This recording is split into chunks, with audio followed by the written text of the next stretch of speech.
What's up? What's up? Okay, hopefully you guys can hear me. Everybody in the studio, can you hear me? Yes. Loud and clear. What's up? Wow. Sounds good. Sounds good. We can all hear each other. It sounds good. Disappear into Seinfeld. And then There's a Yes, let's do that. there's a lot of people already. I mean, like crazy comment already flying in. So let's get. It's all because of me. Sorry. Let me get through the promos real quick. Yeah, so I don't keep falling behind, and just want to let everybody know that Carl's collection has a new video out. It's the Bags and Boarded episode where he talks about the latest comics of the week that he picked up. So there you go. Check that out, everyone. And then there's only one. Well, there's actually, I always forget Nikki B until the end of the show in the last couple of weeks.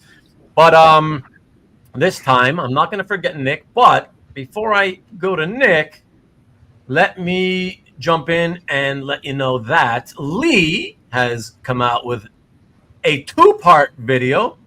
And I only just noticed it before we went live, so I don't know what it's about. But check it out on your own, everybody. Here we go. So this is the first part.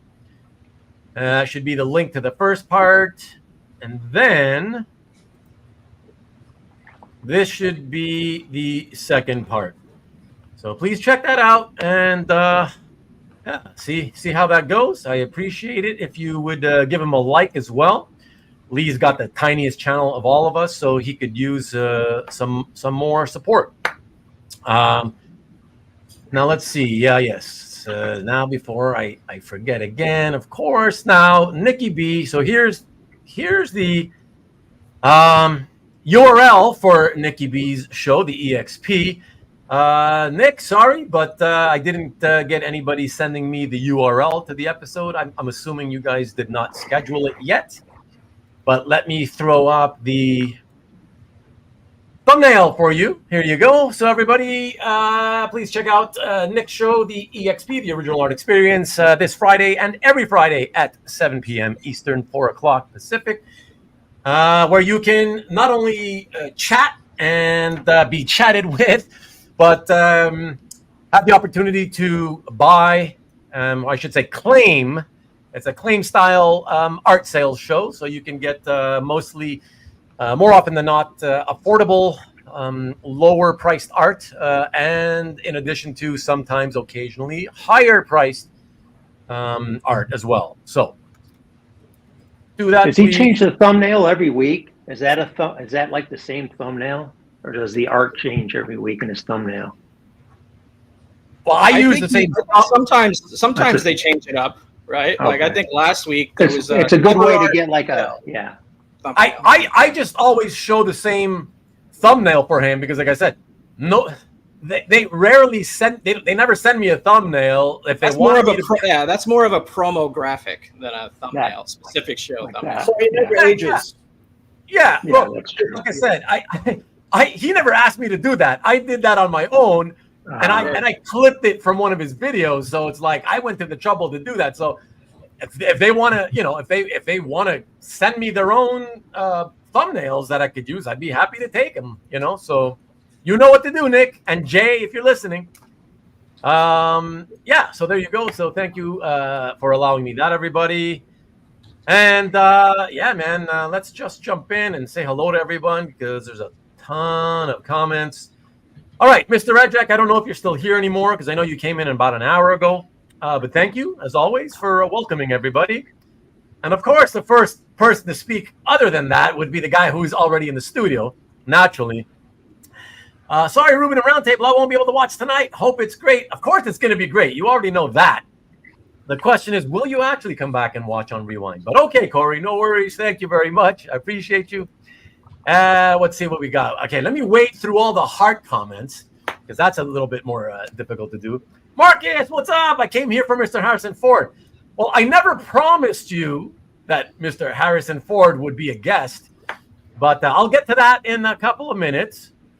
And good evening, Dino. What is up? What is up? Good to see you. No, it's been a while. Rick. And who else we got? CJ, evening to you. Where's Harrison Ford? I guess you meant. We'll get to that in a moment. Hey, what's up? Metaphor for your all being a witness. Hare Krishna? What? Oh. And the best collector of them all, Vivian Chu. What's up, Vivian? Good evening to you. What? He's like, yes. Where you been, Dino? Yeah, Dino pops in from time to time, not a regular. Dino's in there. Oh, hey, Dino. Yeah, greetings to you, Jeff. What is up Hey, in Jeff, Las buddy. Vegas? Well, I mean, Matt would know what is up in Las Vegas. He can tell us as well, but that's okay. Standing in for the role of Harrison Ford will be Hari Naidu. Hari, by the way, is supposed to be a guest. He's a very busy man, as you know, Mr. Cardiologist himself, very busy man. But he's supposed to be a guest. We got to try to figure out a date and solidify a date, and then he'll be a guest. That'll be awesome. What else? It's comforting to know that there is still a bunch of nothing going on here, as usual, right? Like, yeah, you would know as well as anybody, Jeff. You were here for the first Nothing episode of Nothing, so that's cool. Dino's hunting falcons. He's always busy hunting falcons, indeed. Was he on the show with us, or I don't remember all the details? You don't remember who was your co-host? Your I remember you, and I'm possibly Aranga, and everything else is a blur. Everything else is a blur from the Nothing episode. That's hilarious. Hearts and minds, buddy. Hearts and minds. I remember Nothing turning into a blue line argument at some point. Just say, hey, dude. We're going with red line argument today, okay, Kavi? Dude, everything that happened before my accident is a blur, man. Like, I've been on so many drugs since then, so... It was indeed Aranga. I'm coming over to your house, Kavi. It was indeed my Aranga wrist. and Jeff. So yes, Jeff. Remember, he's gonna be upset that you don't remember Jeff. I mean, Jeff. Wow. I've done so much with Jeff, though. You know, I know. Together, so. That tracks. I get it. Also, poor Karen is nowhere. I've looked. Did we upset her? Just seems very rude to ghost us. IMO, not hard to take a minute to say something. Well, Tom, that's why I told you, was it last week or the week before? That's why I said, look, like, reach out to her. Because I noticed somebody about 10 or 12 days ago or something, people were leaving some comments on the most recent video she had made. And she did like it. So she's still there paying attention. So that's why I suggested to you, listen, when somebody kind of disappears, you don't know what the reason is. If you want to encourage them to kind of come back because you enjoyed their content, that's all you can kind of do, right? Like, that's why I was suggesting, go to that video. She's still looking at comments. She gets notifications. She still look at them. So go to the video, leave her a message, and just straight out ask her if you want. Hey, Karen, you planning on doing more content, or, let us know what's up, whatever. Yeah, do something like that. That's why I suggested that. You might get a response, and then you'd know, So that's all I can sort of do to suggest something. But moving on, we have, who else we have here? Hello to everybody. Okay, CJ already said hello. Kavi, okay, everybody in the studio is now posting more comments than anybody else. So I'm going to skip those.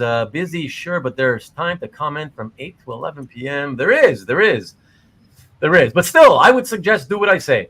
Woot, Aces win, bouncing back after the loss yesterday. That must be WNBA, I think you're talking about. Yes. World champions, Yeah. 2 years in a row. Okay, look at all of those peeps. I don't know what you're talking about. Who peeps? Us peeps? I guess us peeps. Yeah, The boys, that's right. All-star cast tonight. What's up, Jason? Good to see you. No. And who else we got? Murdoch. What's up, Murdoch? I'm here. Hey, Jake. hello What's to up, everybody. CJ? How's the family, Hart? There you go. Very good. Yo, Thanks for Ruben and asking, T. CJ. Good evening to you, JC. What's up? And who else we got? Hey, John Brown. As always, thank you for dropping in. Appreciate it. What else? Hi to everybody. Okay, the back and forth hellos from everybody in the studio. DJ left us hanging in part 1. Who did? What do you mean? I don't know what you mean by that. We had some nice pickups. Okay, you've already watched it. I'll watch it after tonight, late tonight. And who else we got? Okay, saying hello to hello to everybody here, of course. They've already said hello to you. Who else? Anybody else new that I've skipped? Lee's in the chat. There you go. What a motley crew. Hello, hello. And from what's that? That's 2 degrees from Mandel Kavi. He's referring to me hanging out in Jerry's apartment, and I responded saying, if he hits me up for royalties, I'll cross that bridge later. I'm calling Mandel somewhere right there's now. a Superman #1 in that apartment. So yeah, right. Got a household of leftover women from my daughter's bridal shower. Ooh, lucky you. So it's good to see a room full of testosterone. Nice. What's up, Stevie Lee? In the sake of science, what's your address, Stevie? Yes, Marcus, you can ask my brother. Ask my brother what's happening with why Harrison is here or not here. Exactly. That was just a clickbait, Marcus. Come on. Witness jokes already. Hey, what's was up? Was it a little inside info that you actually watched Blade Runner last week? I did. To Mark, I say, no time for love, Dr. Frank. And I'm gonna get that. I'm gonna get to that in just a few seconds. All right, now I'm real curious. Short bus table. What's up, Maki Poo Poo in the house? Good to see you, Michael. And Carl's collection. Carl, what's up? Evening to you. Packed house tonight. We don't know how packed it'll be and for how long, because Kavi's not going to be able to stay for the whole show. But as long as he wants to, he'll be here, and that's awesome. So Kavi's moving to the Three's Company cast.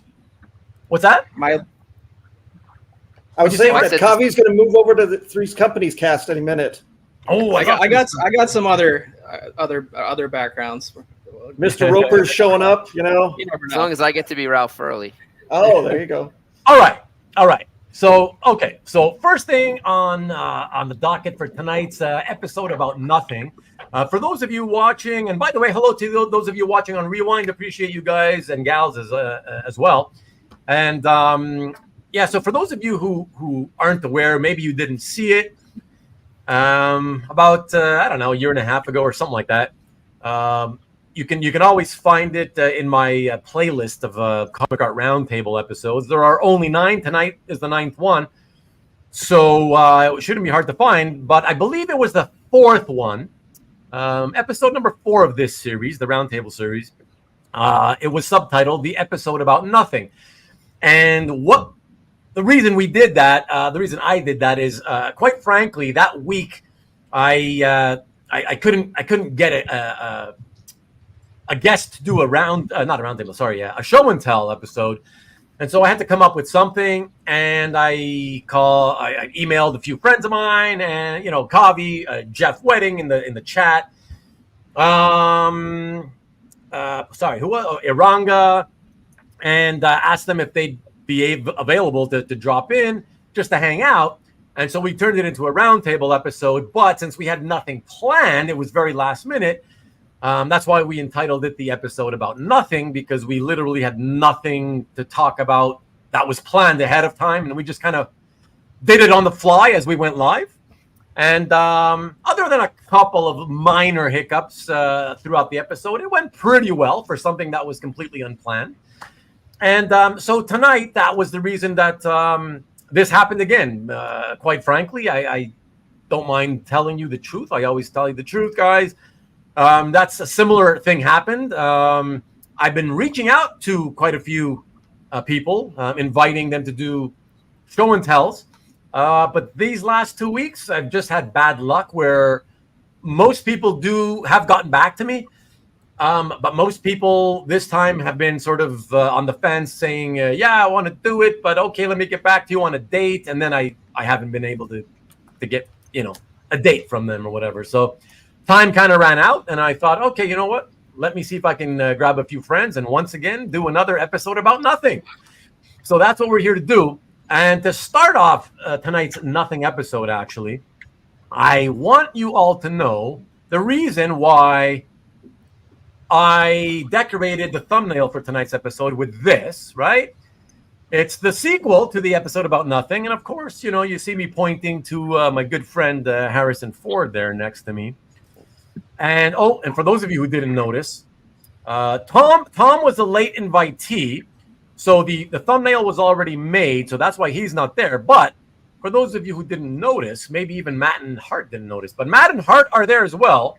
Yep. I saw my noticed. shape. I know I the shape saw of it. my head. Hart's the silhouette on the left, and Matt is the silhouette on the right. And look at that. See, I assumed that Harrison Ford, when I saw the thumbnail, when you asked me to join the show, I thought you were just using him to represent me. I think you're right, Tom. Fair enough. Perfectly. That's 100%. what I thought. Yeah. Give me a second. Let me But do you're a this lot up. younger than Harrison. Is this the first Well- call on the show? First live caller? Live call. Are we I on was just callers? gonna say- Long time listener. I was going to first say time that might be caller. the What That is might this, be the 1987? that might be the first or second live call on a show ever happening. Oh my god, that's crazy! And it was my sister. My mom's called- calling? What? I tried to take it, but she hung up. Oh well. Oh. He said, Ruben, do the right Well, she's thing. dead. Oh. But yeah, okay. So Harrison calling in. the reason that I decorated the thumbnail that way was for those of you who were here last week. Okay, you guys remember on my show and tell with Jeff Singh, the topic of Blade Runner came up, and I said, who knows? Because I was doing the show from Jeff's house. We were there together, and I said, who knows? He might be able to sort of push me into watching Blade Runner this weekend while I was there, right? And so in the end, I decided, okay, let's watch it. I'll do it. I'll sacrifice myself. Let's watch Blade Runner. Okay. So I watched it. I know you guys have been waiting now for the last couple of 18 months since we did that movie episode for me to begging me to watch that thing. Okay, so I watched Which it. version did you watch? There's like 5 versions. That's true. That's what I. Hey, that's did you what watch the one with Ryan Gosling? No. If I'm gonna watch it, I'm Don't gonna watch ever it. say that Which, again. yeah, but which cut of the original? I love which that cut movie. of the original? Yeah, I like it better don't than the know. original. Yeah. All I me can too. tell you, Oh all I my can tell God, you, Matt. And all I I've can got tell Sid you- Mead right over my shoulder here. Yeah, which no, version? Which cut?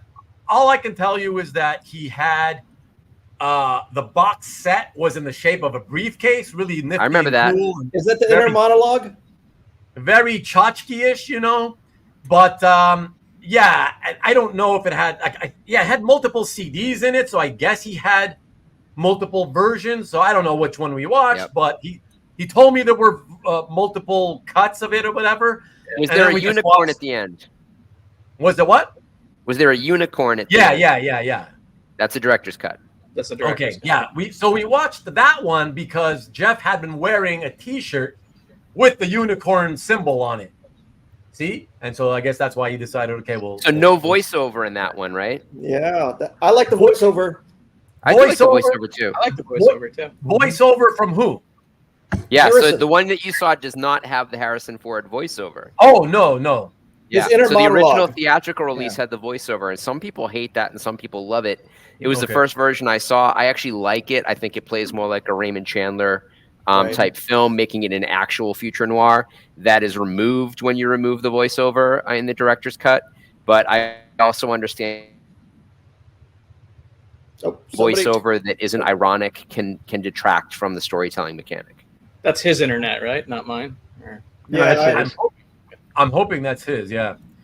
And I'm gonna Matt, cycle. you cut out. You cut out. Oh, I think Ruben put the philosophical filter on Matt's feed. There you go.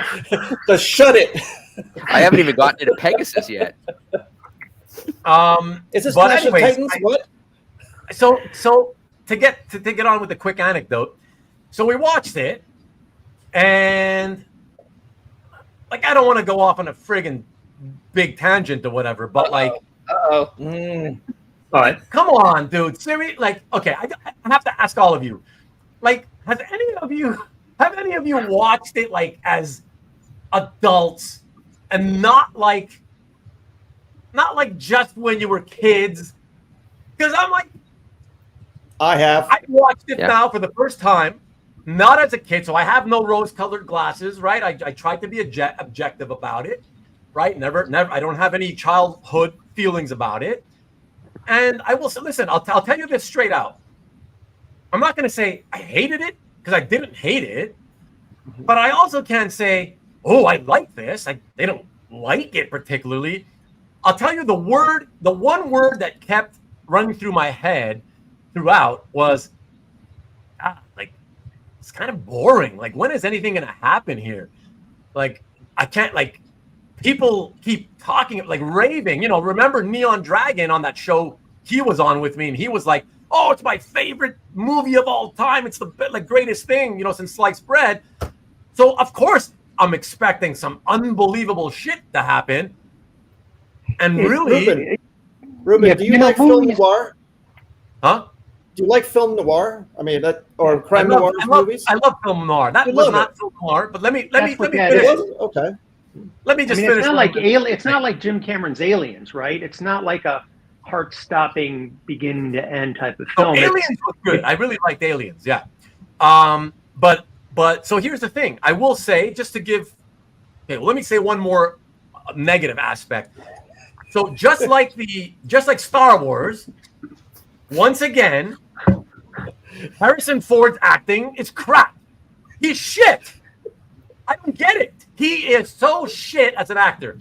Secondly, very specifically, have you ever noticed that when it comes to doing scenes, either like romantic or sexual, so a scene with him and a woman, he has no game. He has no game. It's so uncomfortable to watch. It's like, it's so awkward. Ally McBeal would disagree. I don't. That's the whole thing. A whole other thing I don't understand. But whatever. No, but the actress that played his counterpart, or what was her name? Sean Young. Sean Young. They had a very bad relationship off the set, and this whole thing. I don't care. I don't care. In Star Wars, he also felt very awkward on screen with when he was trying to constantly make it with Princess Leia. It's like, it just doesn't have game with women. I don't get it. Like, there's no chemistry with him and female actresses. I don't understand. But anyways, so that scene with Sean Young where he tries to kind of like Wait. He is. does have chemistry with Karen Allen in Raiders of the Lost Ark. Agreed. I haven't watched it, so I don't know. Okay. Yeah, That's next up for you to roast. Yeah. Apparently. Karen Allen was just cute as hell in that movie. Yeah. Okay. It was hard not to have chemistry. She was a hard drinker. I applaud her. Yeah, she was just every guy's fantasy. I'm sorry. Yeah. Let me now Not get Rubens, of course. There is some positive. Now, I wish I could say something like really positive about like either the acting or, well, I guess I'll say something about the act. I like Rutger Hauer. I always loved him in the 80s, so he was cool to see. Right. Also want to point out I was super, super happy because I didn't know he was even in it. Super happy to see Edward James Olmos because I always liked him throughout the 80s, so that was kind of fun to see him as the cop. He gave me an award once. I got an award from Edward James Olmos. Really? Yeah, for remastering Brainiac and El Vampiro. And we debuted them at the LA International Latino Film Festival back in 2006. Oh, that's fun, man. Yep. That is so cool. Wow. I'm giving up watching Tulsa Look at King Matt tonight. dropping names all over the place. I know. You'd have no idea how far dropping Edward James Olmos' name will get you here in the Las Vegas about suburbs. 50 likes come on this show just alone, yeah. I know. Look at that. See? Gwen Stefani sat on my desk once. Well, was that all she I'll tell you said? that another time. Yeah. Oh, okay. That sounded like a half of a euphemism, but not quite all the way. Even Rick. Rick's So, just like Neon Dragon. Euphemism is here. Yeah. Check it out. Even Rick says it's his favorite, best movie ever. Oh my God. Like, you guys are nuts. Okay, but anyway. Workers Side is a hater of it as well. You got at least one person. All right, I'm catching up. Remember, this film came out when you could drink and smoke in movie theaters. Right. Well, maybe not a hater, but he just said he just doesn't like it. But CJ, just so you know, there's a tiny chance we may see Neon Dragon pop in the studio tonight. He's invited. He knows. So, but he's very busy today, so he says it wasn't a good day for him. But he may if he finds the time. Hey, Ruben. Which version? Okay, you already got that. Blade Runner. That's a good one. Ridley Me This. There's a turtle laying on its back. Okay, this doesn't look like Seinfeld. What else we got? It wasn't for me. Okay, tangents are expected. That is true. I say. I will say a couple of positive things. Mike says Ruben's review. It's no Star Wars. Yeah, right. It's crime noir style. I think it kind of is. I guess I get that. I guess time for the rant. Yes, that's right. You know it, Dwayne. you got poisoned by everyone's expectations for you. Well, listen, TJ, that is the fair. It's the fair danger of telling people, hey, to watch this movie or watch that movie when everybody's raving about it, right? You of course you have expectations, right? But especially when people say the best movie of all time, well, you have to have high expectations. But it's also not their fault that you've led such a sheltered life that you've gone this far and haven't seen it. Hey, Marcus, I used to wear that. I used to wear Drakkar Noir back in the 80s. That was back in the high school days, just so you know. You could have lit yourself on fire there. I do know what a spinner rack. I think you meant spinner rack, Tom. That's not what he means. You don't even know what a spinner is? Yeah, a Maybe. spinner rack? Is that what you meant? No, I don't think so. No? Nope. But anyways, but I want to say a couple of positive things. And they kind of go hand in hand. So one thing the first thing I noticed is as the opening scene starts and, the ship is flying, and so the view is from above looking down at this gigantic, big futuristic building. My first comment to Jeff was like, given that this thing's like, I don't know, 42 or whatever years old, the physical visual effects are still pretty, they hold up pretty good. They don't look cheesy. So that's a good thing, which means that back in 82, it must have looked really ahead of its day or ahead of its time, I would think. Yep. So that was interesting. But then the second and most important thing that I wanted to point out on a positive note was that, and I did this twice out loud with Jeff. I said, I'm watching and I'm like, oh shit, that's a nice shot. And then again, like a few minutes later, I was like, ooh, that's a nice shot. And then I realized, okay, I don't want to keep doing that all movie long. So I kept my mouth shut, but nice. Look at that. I'm stuck in the parking garage with Kramer. Nice, Tommy. Oh my God, that's awesome. But ask him for money. But I'm trying, dude. Michael Richards is the only person that got canceled and stayed canceled. I really have to be the officer. I might get uromycetitis poisoning and die, or whatever the line was.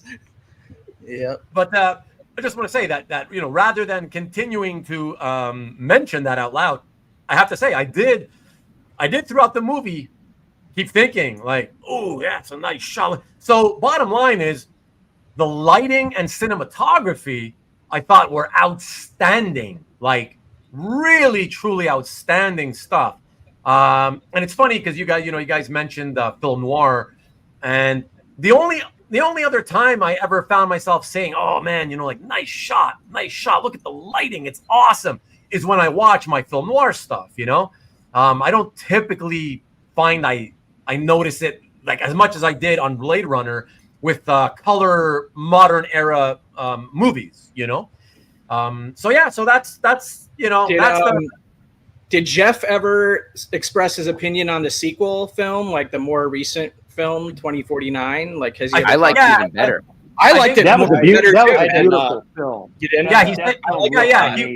He was high on it. Yeah. Unfortunately for me, I know you guys are not going to believe this, but it stars. I'm assuming he's the star.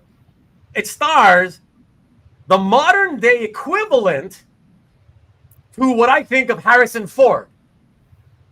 So you don't think Ryan is a good actor? Ryan? I despise that guy. No, honestly, in fairness, what do you really think? No. In fairness, don't hold back. He's holding back.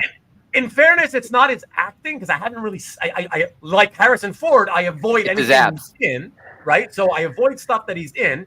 But his face, it's like he's a good dancer, though. Like you just want to punch him in the face. You know what I mean? He's got one of those faces where you're like a leading man. They're good on camera, right? The camera loves them, so to speak, right? Like a good female lead, right? The camera loves them, and I don't know. I just look at his face, and you just want to slap it, I think you are in a small club there, Ruben. Yeah, let me go refer to my punchable faces list that I know, on a weekly basis. Holy cow! You know, I think Ryan there's a also. little. I think somebody's got a little screen envy. I think that's what that is. Oh, yes, Yeah, definitely. you know, I think Ryan that's is what that a is. Listen, super listen. nice guy too.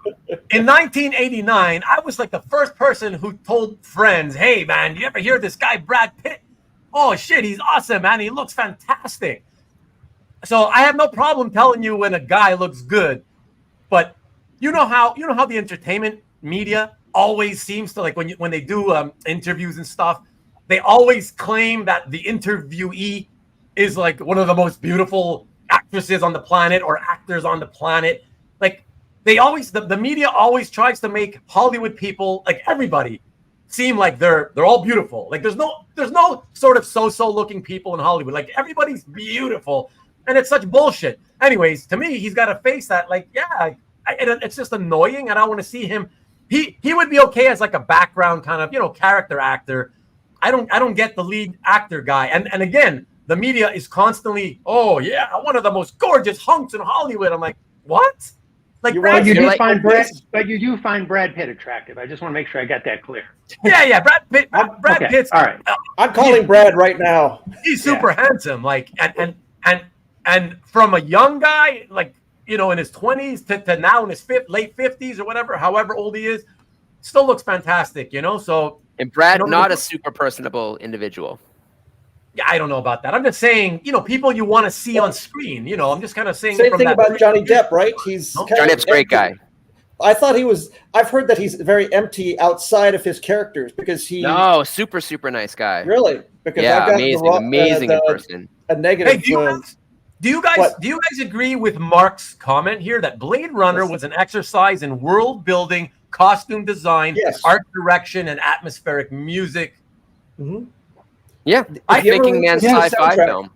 The But that's soundtrack is okay. beautiful. Because Angelica? that's a lot. That's a lot on the list. That's a long list. No, You're going to but see a movie. That works.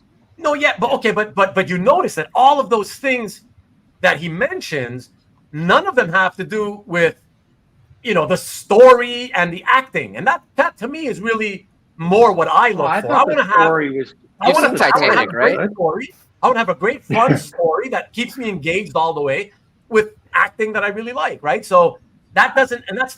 So I want to ask you guys, though, in all seriousness, I want to ask you all four of you guys on screen, like, what do you think about that comment of that in terms of the story wise? Forget the acting for now. Story wise, like, do you also think the story is super amazing? Or it was a good story. Mark, are you with Mark that it's more about the visuals and the creative aspect of it all? I think it's a feat in special effects, and it was intended to be. But I also think that the story is an unusual, not easy to tell story that is told very well within the framework of this wonderful manufactured world. It's funny that when you say you talked about the opening scene and there's a gigantic Atari logo, which in a way instantly dates it, but it also kind of dates it in a similarly futuristic way as the movie Alien, which of course was Ridley Scott's film just prior to Blade Runner. If you've seen the new Alien film. One which, by the way, sorry to interrupt, but one which, by the way, I only saw it once. And that one, I was not thrilled. I thought that was boring. Same word. The same word came to mind when I watched that. Boring. But the second one, I loved it. But the first You've one, been desensitized by MTV and television commercials over the last 30 years. Yeah, what did you watch up in Canada that is getting you desensitized to these movies? We didn't have MTV until '84. So no, I mean, I was renting movies from like '81, '82 onwards, and we rented, Alien one day, whatever, me and my friend, whatever, and yeah, we watched it. And it was like, I haven't watched it since then. It was that one time only. I think my memory was that it was boring. Like a lot of nothing happened, kind of like tonight's show, right? A lot of nothing happened. It took a You're long comparing time. us to Alien. Like what? So let me give you some thoughts. Both of those movies you saw late in life. So you have the context of the Marvel Cinematic Universe. You've got all these, quick cut movies of the last 10, 15 years in your head. So I can understand if you sit down and you watch Alien from 1979, how it's going to be like a slow burn. And to be honest, my daughter had the same reaction to Alien for the first hour. It was like, this is boring, what's going on? Back then, it pulls you in. So you got to look at the movie in the context of when you're watching it. Same thing with Blade Runner. Yeah, nobody's ever seen anything like that before, right? Tom, so, yeah. Tom. In fairness, I actually haven't watched a ton of movies in the last 15 years, as you mentioned, and particularly action-type movies. I have avoided since the 90s, so that's not really coming into play. But right? every single thing you've seen after seeing Alien and Blade Runner that's in the genre, so that whether it's sci-fi or action or anything, owes a debt to those two films. Remember that you didn't see the actual xenomorph in any of the ad campaign prior to seeing Alien. Right. And when you see that thing for the very first time, it is absolutely 100% horrifying. You recoil in terror from seeing a monster that you've never seen the likes of before on screen. And so everything that you've seen since that has cut away at the impact of seeing that for the very first time. A really good comparison would be Fatal Attraction steals its end from the movie Diabolique. Very few people have seen Diabolique. You know, it's a wonderful French noir from the 1950s, where there's the killer comes back to life from the tub. Spoiler alert, sorry. But you've seen it in Fatal Attraction, and you've seen it in every Friday the 13th movie. Right. So if you haven't seen Diabolique and you go back and watch it, it's quaint, but it was incredibly groundbreaking and needs to be appreciated on those terms. Now, what you're saying, and I think is very worthy of discussion, is that you don't believe these films have held up, that you feel like whatever that they had to give the public has now been completely removed from what you consider to be better paced films. And that's a legitimate thing. That's an opinion-based thing. You can have that. It's probably true to a degree. But I think that these represent films made in a much simpler time when the world moved a lot slower. And if you watch the more recent Alien film, it does an amazing job of matching the technology showcased in Alien in a contemporary film that you see and can appreciate. Like, it really does a great job of that. I think it's the third best film in the series. You've already seen it? Yeah. Yeah, I've been debating. I've been debating as well. It is the second one. Is one of my favorite. Aliens is like, if I was trapped on an island, it would be with that movie. Mm-hmm. And I've been hesitant to try to replace it with anything else. But I mean, this takes place between the first and second film. Yeah. I want to say that Giger's Aliens was just groundbreaking when it came when he did the illustrations and it got transformed into a physical suit. Right? It was just. I mean, when I first saw it, I was like, "Holy crap!" There was nothing like it that I was used to. I'm loved horror movies, demons, devils, everything, but that was just frightening on so many levels. Yeah. And you've seen that creature, Ruben. You know, you've seen it in comics. You've seen it at conventions, and so when you see it for the first time, it's like, oh, there it is. Desensitized. Go back to a kid. When I was 12 years old in the theater, that's why those movies mean so much, because I saw them in the context of when they were released. Yeah, of course. But that's my point, though. That's my point. See, that's the whole thing.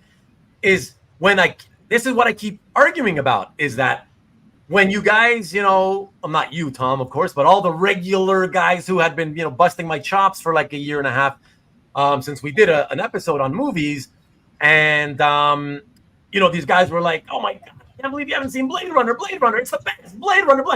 Okay, look, when I got 20 guys shouting that at me, right, and all of them watched it for the first time when they were kids, it's what I keep saying about comics, movies, anything in the entertainment sphere.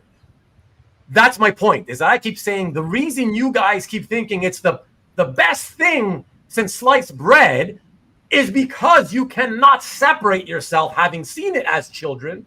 You cannot separate yourselves from the memories that were first burned into your synapses as children. We all think that the things we see when we are kids, we all think it's the greatest thing ever. Like comics, right? All the comics that we were all reading as kids when we first got into reading comics, we tend to, we remember them as, oh yeah, that was awesome. But come on, you guys know when you reread them as 30 somethings for the first time since you were a kid, or 40 something, or even a 50 something, whatever age you are, you read it again and you're like, holy shit, that did not age as well as I remembered it, or whatever. And then you realize it's because I was a kid. And when you're a kid, you don't have the ability to think critically the way you do when you're older. So of course, your brain accepts a lot more crappier stuff when you're a child. I'm not saying Blade Runner's crap, but you get what my point is. As a child, we accept things that, an adult would think is crap, right? Because you can think more critically. But as a kid, you're like, yeah, whatever. Like, I just love it. It's cool. You know what I mean? Well, let's talk about comics. What comics have held up that you've gone back and read 30, 40 years later and which ones haven't? Alan Moore's Swamp Thing. Off the top of my head, I can't think of one that held up. One that didn't, for example, okay? One that everybody loved at the time as a kid, and then to me doesn't, okay? Secret Wars, right? So Marvel's Secret Wars. That was garbage straight out the gate. Yeah. Like, everybody recognized it as absolute trash, unless you were 8 when it came out. It was a cash grab. No way, man. Yeah, it was. I worked at a comic shop. I was 12, 13, 14 years old. Oh, come on. And everybody was like, this is shit. Oh, like, whatever. This is an obvious cash grab. No, it has not held up. It is junk. It was junk. It will always be junk. It was an obvious. It was, of course, it was a cash cow because it was for toys, right? To push toys. I get it. I'm not going to argue that. But where I live and in the online world, whenever I've spoken to people about it, with their memories at the time, nobody who was still a kid, not an adult, but a kid, or at least, no older than, let's say, your mid-teens at most, let's say 15 and below. I've never until now heard anybody say, oh yeah, that was crap. But you were what, in your late teens at the time though, Matt? So that's early teens. So when did that come out? 1985? 85, I think. 84, 85. 13 or 14 at the time. Yeah, okay. Yeah. And I was already mature enough to recognize it as junk. Yeah. I read like 2 issues and I was done. Okay, everybody, okay. You guys are, I'm telling you, you guys are the exception. Most people loved it. Oh, because look at all these heroes, my favorite Marvel heroes, all on one planet fighting all the villains, blah, blah, blah. And that's all you need for most people, right? Oh, this is fun. Those kids are not straight A students. It was Battle Royale without the substance. That's no. Battle Royale, but at that age, most you like Battle Royale. Look. Well, yeah, I read Battle Royale in Japanese. I didn't read it. I mean, I looked at the book, but I'm just saying when it comes to like television, movies, and the like, I got tired after I was like in my mid-20s, probably in the mid-90s. I was like, okay, I'm just kind of like I lost the taste for action movies. So I stopped watching action movies, right? Because I cared more about the story. So it's like, for example, Walking Dead. I was a big fan of the comic book, so of course I'm going to try the TV show. For the first 4 seasons, I think 4 or 5, I watched every second of every episode, and then from that point onward, I was getting annoyed with every and everyone else. Every scene. Aren't there like 5 Walking Dead TV shows now or something like? I've hated every one of them. I never watched one. All right, so let's go back to comics. How about Crisis? Crisis holds up. I loved it then, and I love it now. I haven't read it in several years, but the last time I read it, I still loved it. But it is confusing and convoluted. Right. Convoluted, of course, and especially somebody in the chat throw out some names in the chat. We can discuss what holds up. Hold on a sec.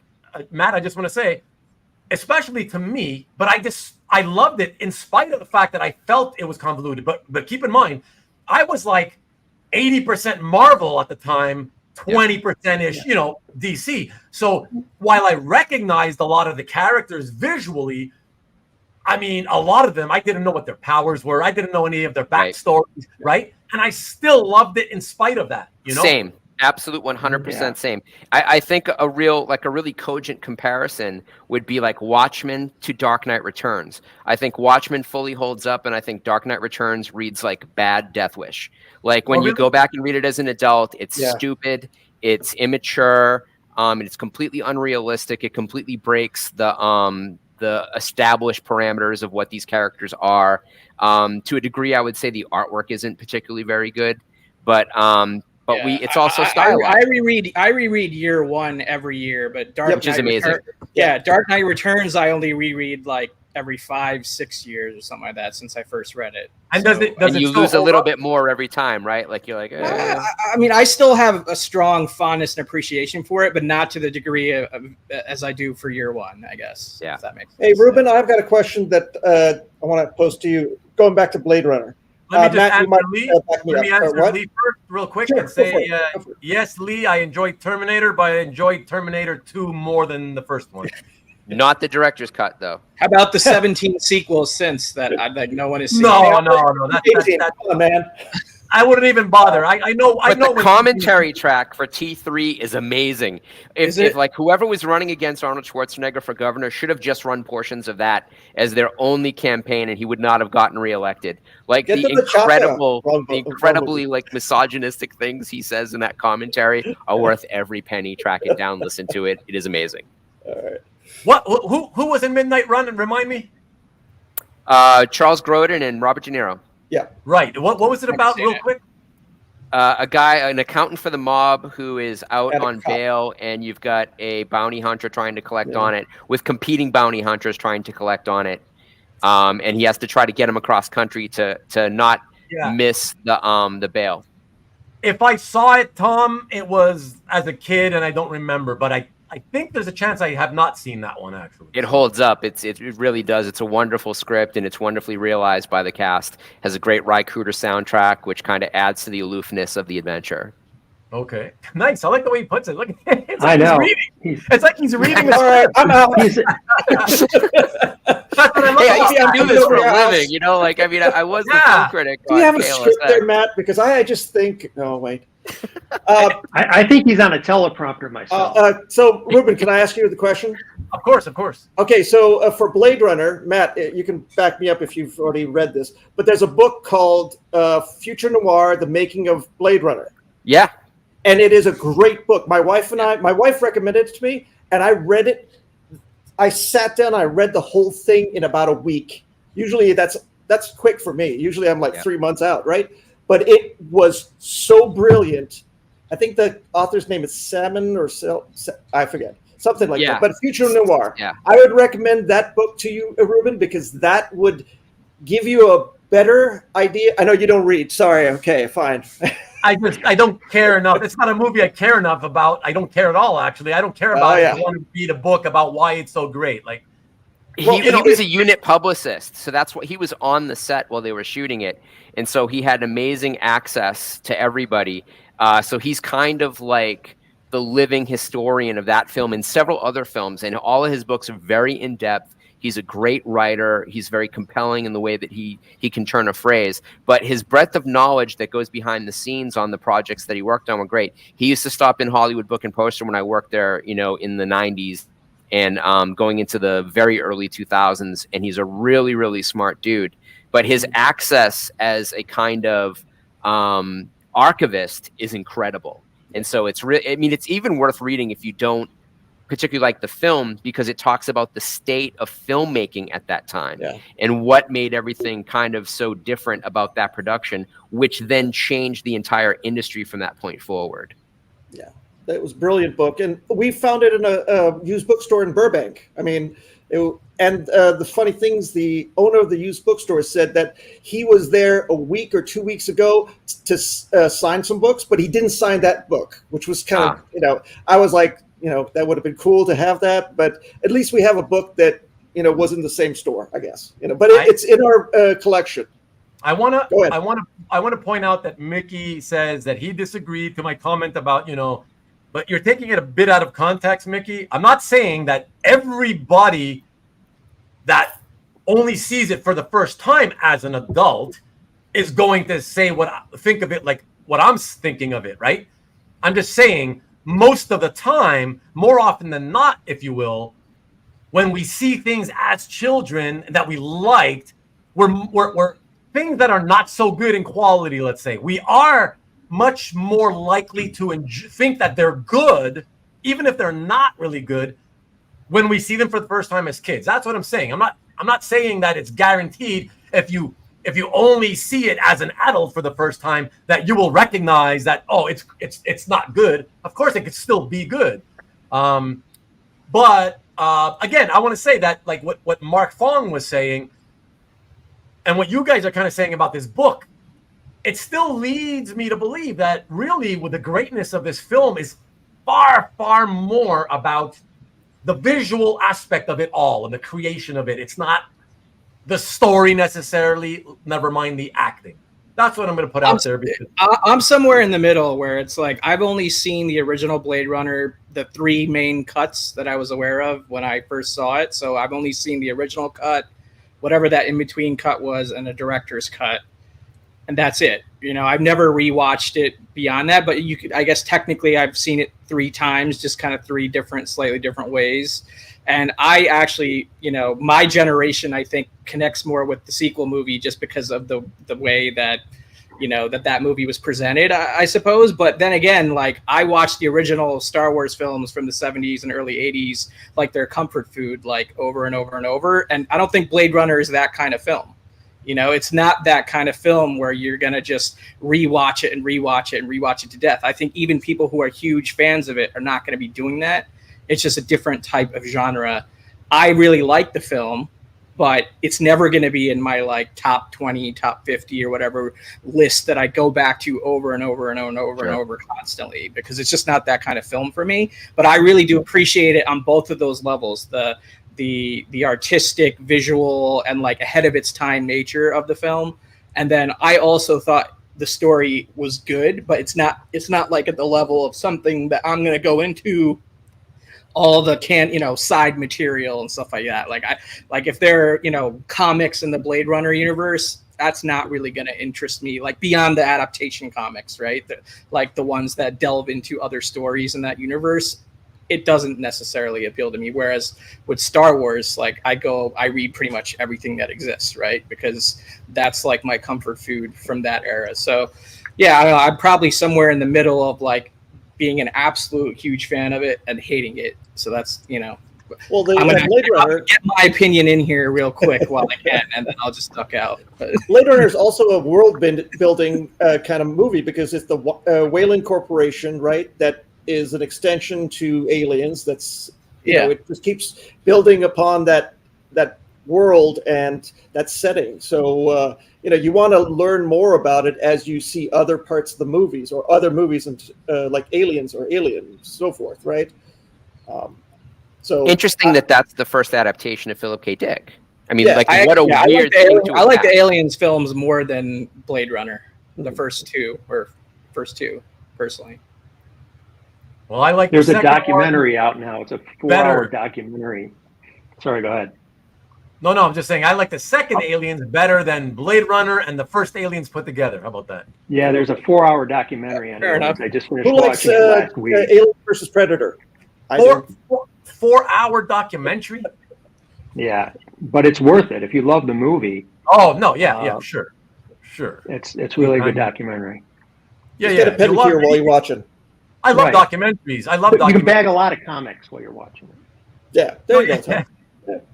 Yeah, no, I agree though, Tom. Like anytime you really love something and there's a documentary on it, I mean, yeah, especially if you already love documentaries across the board in general. By the way, Matt wanted you to know, real quick, speaking of documentaries, I saw the one that you recommended there a while back when we did our last show.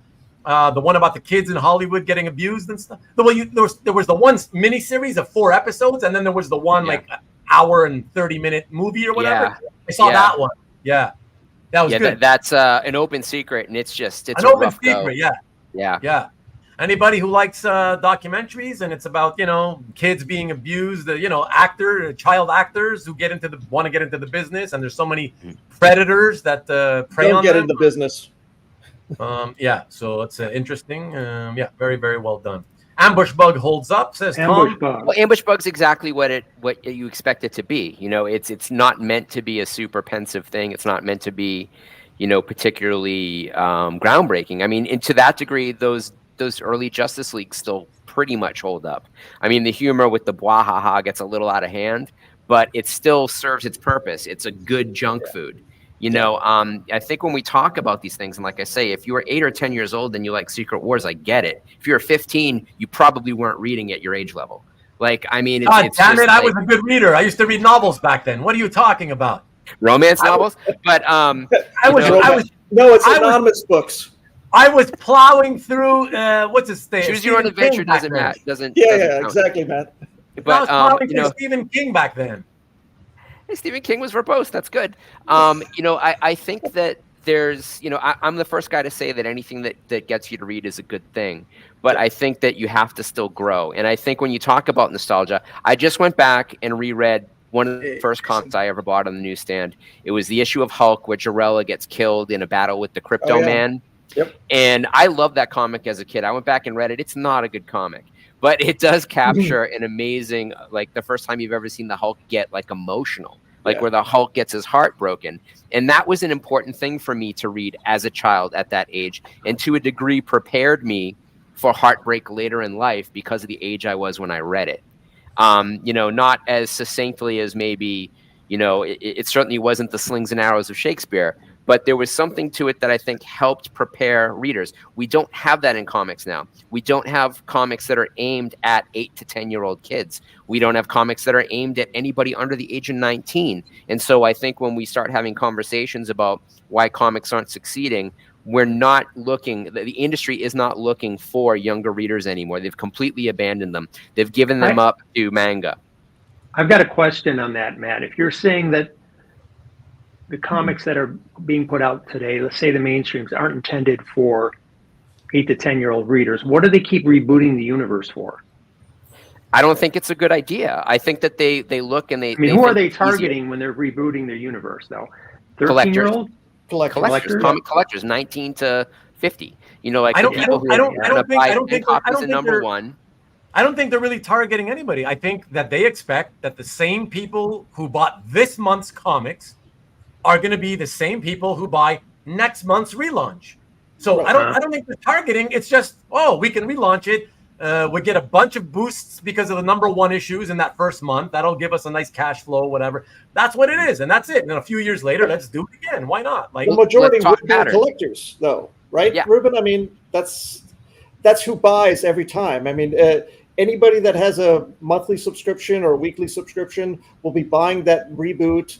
But for the most part, they'll buy it just to bag it and board it and keep one for themselves to read, one for their collection. Or never read it, or just buy it. Or never read it, So here's a pattern, and stop me, if you've heard this one before, which means you'll stop me immediately. Right now. Issue number 1 of the reboot reintroduces the character. Last panel has a shadow.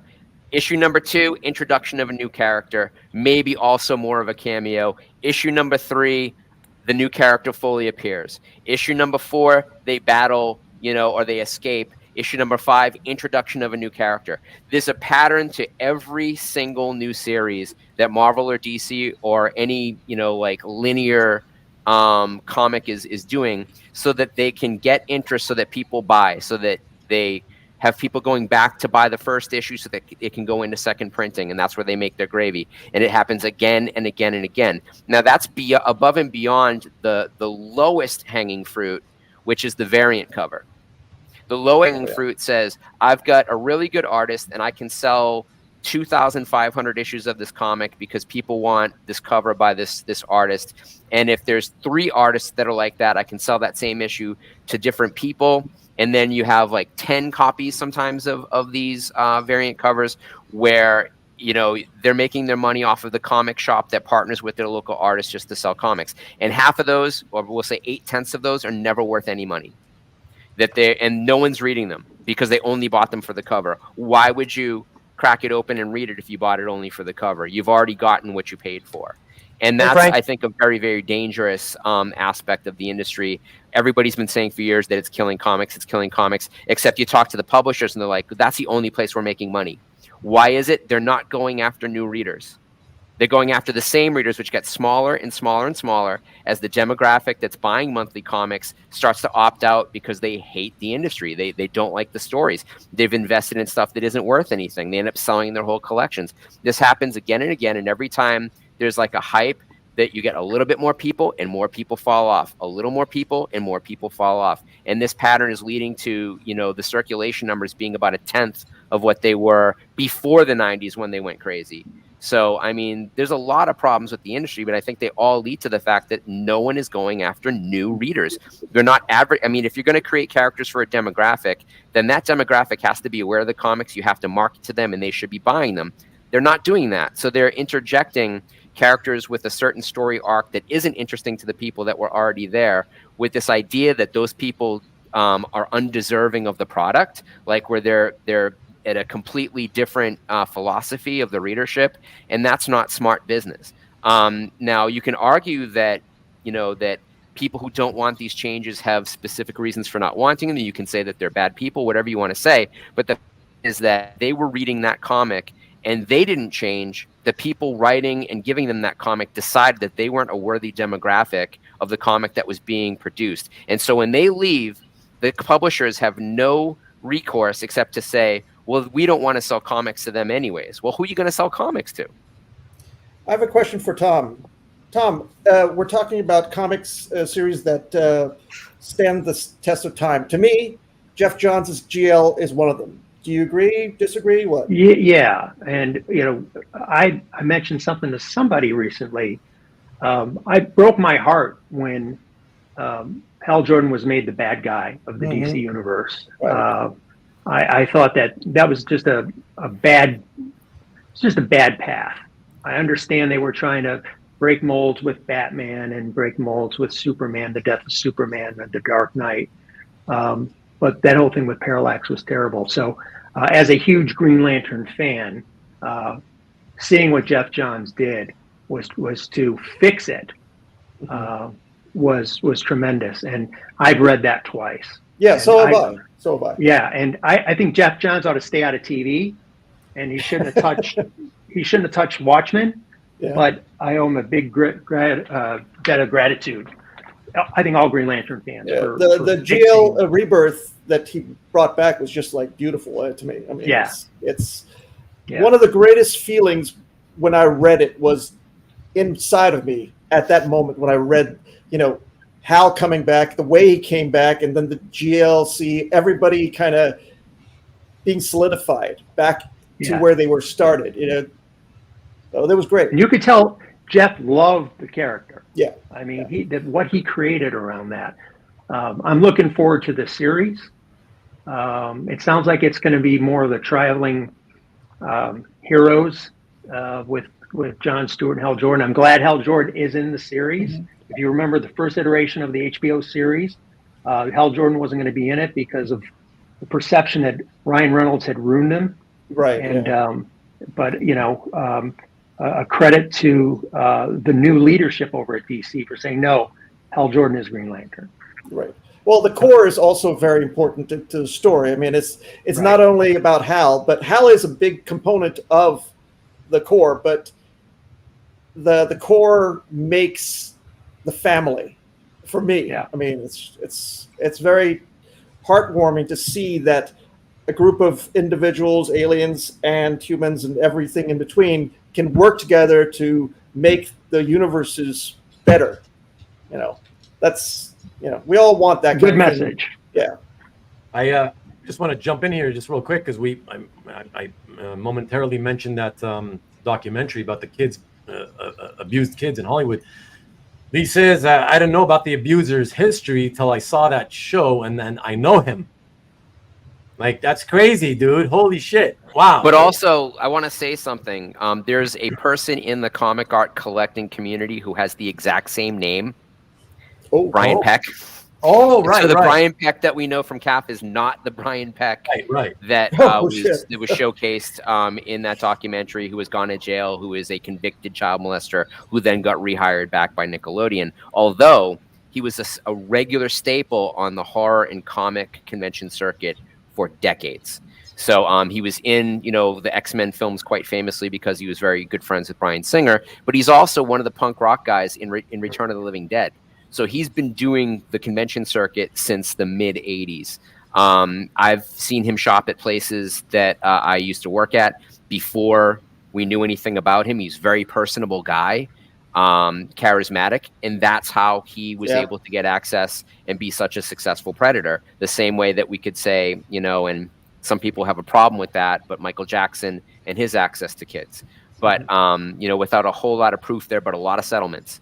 And then a lot of anecdotal stuff. So I wanted to make that clear just in case, Lee saw the name and made the assumption, as I had done once before, about the Brian Peck that we know, who's a really good guy that's a comic art collector, as opposed to the very, very bad Brian Peck, who worked for Nickelodeon and 20th Century Fox. Yeah, so please don't leave any comments on CAF to Brian Peck. Yes. Yeah, exactly. All right, why don't we shift gears a little bit? There you go, Kavi.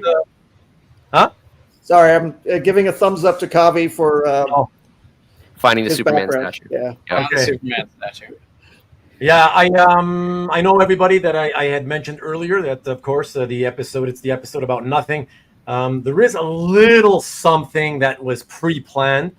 Tom, you have a little bit of something that you wanted to tell us about, and let's just... Well, I didn't know it was really about nothing. When you sent me the email, I thought it was going to be like really structured to sound like nothing. So, Thank you, Tom. Thank you. Yeah. I really appreciate it. So I sent Ruben some images. I've been looking for the right job for the last 4 months, and I've been trying to control my spend on art. So I kind of embarked on this little adventure to get more joy out of the collection I already had, rather than going out and spending money that I shouldn't have spent. Although I did spend money on a couple people who are in the chat know that I did spend some money. But what I did was I started to have some of the art that I had colored. And so I don't know, I pulled up some before and after, and it kept me kind of busy to find the right colorist and have some of the work done. So I just sent Ruben. So this was something I bought off CAF last year. It was just, pencils and ink by Kevin McGuire. Tom, did you, sorry, are you saying that it was colored on top of the original, or? No, I didn't do any of that. So what I did was so then I went and saw Kevin was at C2E2 in Chicago back in March. And there's a little video of us on CAF. So I had him color it. Look at that face. A print.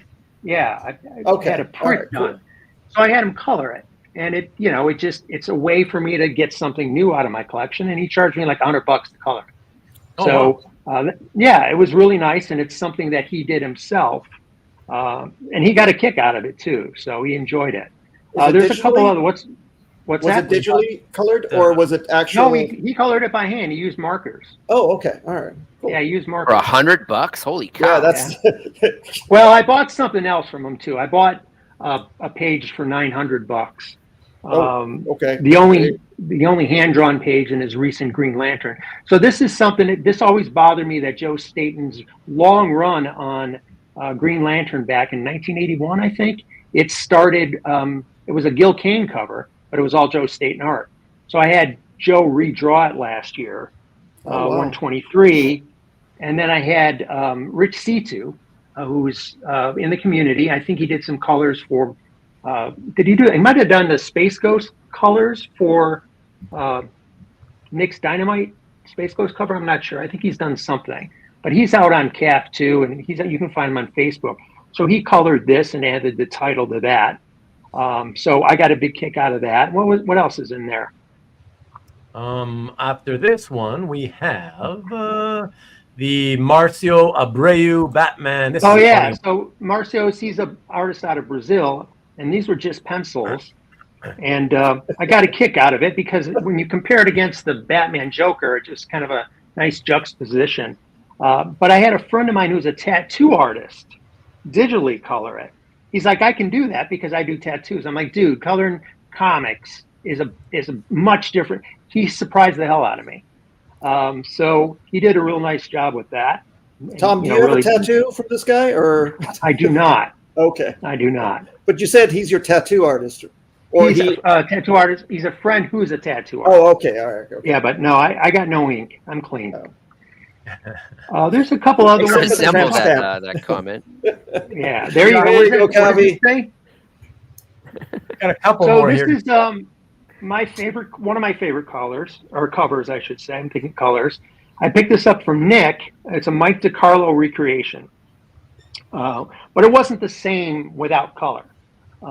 So again, I passed it off to my friend, the tattoo artist, and with the real go ahead, yeah. I was going to say, before I show that the colors, I just wanted to mention one thing. It's a pet peeve of mine when artists do cover recreations. I don't know if let me know what you think, Tom.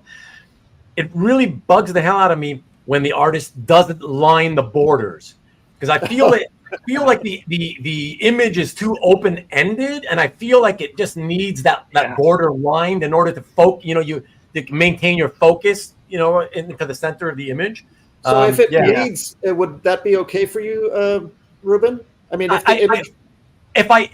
I had a choice, I would always ask for them to line the border and keep the art border. Yeah. Okay. I prefer that. Yeah. So what I did is this is an 11 by 17, so I did kind of squeeze it down a little bit. But I like this when you compare it to the original, because when you compare it to I'm talking about the original color, Gil Kane cover. You got to compare them side by side, the color one. But it just brings kind of a modern look to it, but still has a kind of a contemporary punch to it. So that's digital. And color, if you look, yeah, that's digital. Yeah. But if you look over my shoulder, can you see? Want to take that down for a minute? So I've got a giant. Well, actually, it's over here. I've got a giant canvas print of that over my right shoulder. Right shoulder. He's opening the can of worms, Ruben. Yes. I know he hates color. The can of worms. Sorry, man. I'm not. Was it matted as well? Only on black and white art. Only in black and white art. I understand if it's colored painting. That's different. Why? I'm not one of those collectors that gets into like the line weights and the Matt, are you the shading. I like color. I like pictures. So what if you blue lined it and made a copy and then did it? I had to. No, that's okay. But hey, like I always say, right? As long as ultimately whoever's paying for it is going to own it. It's you who has to like it and love it, right? Nobody else's opinion matters, really, right? Like, so whatever. I wouldn't have a panel page. Get into copyright law here, if you really, Matt, want to breach that subject. We don't. Didn't think so. We have one more piece of yours, Tom, to show an example of that you got colored while you were in between jobs, and this is I'm really curious to see what you have to say about this, because I've got something to say about this, and I'm sure you do. I'm hoping that what you do is the same as what I do, but anyways, let's see what you got to say about this. Okay, let's look at the pencil versions first. Okay. Yeah. So this is a Garcia Lopez style guide. Yeah. Now I will tell you, I put this up for a reason. So. I love the pencils, and I would never have anyone touch the original pencils. The colored version, I gave to Joe Rubinstein, and I don't like it, to be quite honest. So I'm going to take. I mean, part of it might be the blast in front of his face. Yeah, that's weird. That makes it. That's difficult to deal with. Mm-hmm. So I'm going to take it to Brett Breeding in Baltimore. And I'm going to ask Brett to take a pass at this, and I'm going to have him take off the blast in front of the eyes. Also, the green in the bottom doesn't look good either. I know it's not. And Joe's not a colorist; he's an inker. Yeah. I just had him, and he didn't color his own inks. He gave me 2 different copies. So I'm not nuts about that, and I'm still looking for the right version of that. And I'm gonna force feed one more. I have the original art to this cover. This is Chrissy Zullo. Yeah. Cool. Oh, cool. And it's just black and white. And what she did was she scanned her black and white, and then she digitally colored it. So in October, she's going to take an 11 by 17 of the original and hand color it, because I want to frame a hand color. Oh, nice. I don't want a digital color, but she's going to do that for me in October. So yeah, it's just a way I get more enjoyment out of it. And all that maybe cost $500 or $600. and it it kept me engaged while I was trying to be conservative on my spend. What's the time span for that? How long did it take you between, Well, I mean, Rich C2 was able to knock that out pretty quick, although he's got really busy. There's a Garcia Lopez Green Lantern I've got on his list, and he's been busy with. He's taking his time getting to that. Kevin was able to knock out the colored the markers at the convention like in a night, because I went back the second day. And Chrissy had to wait. She's waiting until convention season's over because she's really busy. Mm-hmm. So it all depends. Does she ever do interiors? I don't think so. I've never seen her sequential work. And that's kind of a discussion. Like, if you follow Mike Choi, he got into it about that the covers should be by the person who does the interior, which is a whole other kind of crazy discussion. Obviously, there's a bunch of artists that we all bought their work who almost only did covers, occasionally would do interiors. Even when he was very busy, Arthur Adams didn't do a lot of interiors, but he did covers. Same with Dave Stevens. People that we revere, to a high degree in this hobby. You could say the same, but Adam Hughes did interiors. Adam Hughes was a big interior guy. Right? Yeah. And obviously Alex Ross, became famous to us not from his covers, but from a long form sequential book, and then became a big cover guy. But I love Chrissy's work. I don't fault her for being someone who only does covers. You obviously make more money doing covers than you get on a page rate. But it's funny, like Scotty, when you compare like a Scotty Young to a Chrissy Zullo, and then you say, maybe a Mannix or somebody like that, where they're doing very stylized, not necessarily very line-oriented, detail-oriented work, but there's a lot to be said for someone who can excel at simplicity and not just have it be a gimmick. While there's certainly a animated quality to both Chrissy and Scotty Young's work, and Scotty's work, I think, is even more stylized, maybe leaning a little bit more towards graffiti art with like a big chunky shape, the super deformity thing, which is taken from manga, but is really more about how we've seen it in other avenues, like as toys. But when you look at how prolific someone like Scotty is, it's kind of amazing that he maintains a really, really high ticket price on his art. Like, all of his covers go for a lot of money. Like, I think a surprising amount of money to most people. And he's quite prolific. He's doing more than one cover a month. You see this Peach Momoko, whose work I think is a lot more detailed, is also very prolific. And I think that's going to lead to a degradation on the resale market of her primary price point. But I really do. And I enjoy all of those artists' work, but we're very conscious of this, right? Like, as collectors of artwork, we're very focused on art price. Like, if you want to buy a piece, can you afford it? Not that should make you jaded about not liking a person's work just because you can't afford it, but you have a scale. Like, you can say, well, Bisley costs this much, an old Neil Adams costs this much, Arthur Adams costs this much. Are you getting the same quality for every piece? And I think you see a lot of people sell their Arthur Adams commissions. Yeah. You see a lot of them go right back up for sale because they're not getting, I think, what they want from him when they're buying a commission. I've never seen a bad Chrissy Zullo commission. I don't know that Scotty Young takes commissions. There's a certain consistency in his work. If you like a certain character and he's only done that character once, that's going to be very valuable to you if he's not doing commissions. Well, let me tell you my thought process. When I went by her booth and she had this black and basically it's black and white. You can find it in my calf gallery. Mm-hmm. There wasn't a price on it. It's a Teen Titans cover. Yeah. Right? Yeah. I've been a Teen Titans fan since I was, 11. Yep. She said it was $900. I said sold.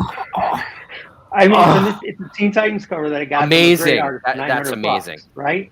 Yeah. So that was my thought process, and I love it. It's something I could hang in my grandkids' room at some point.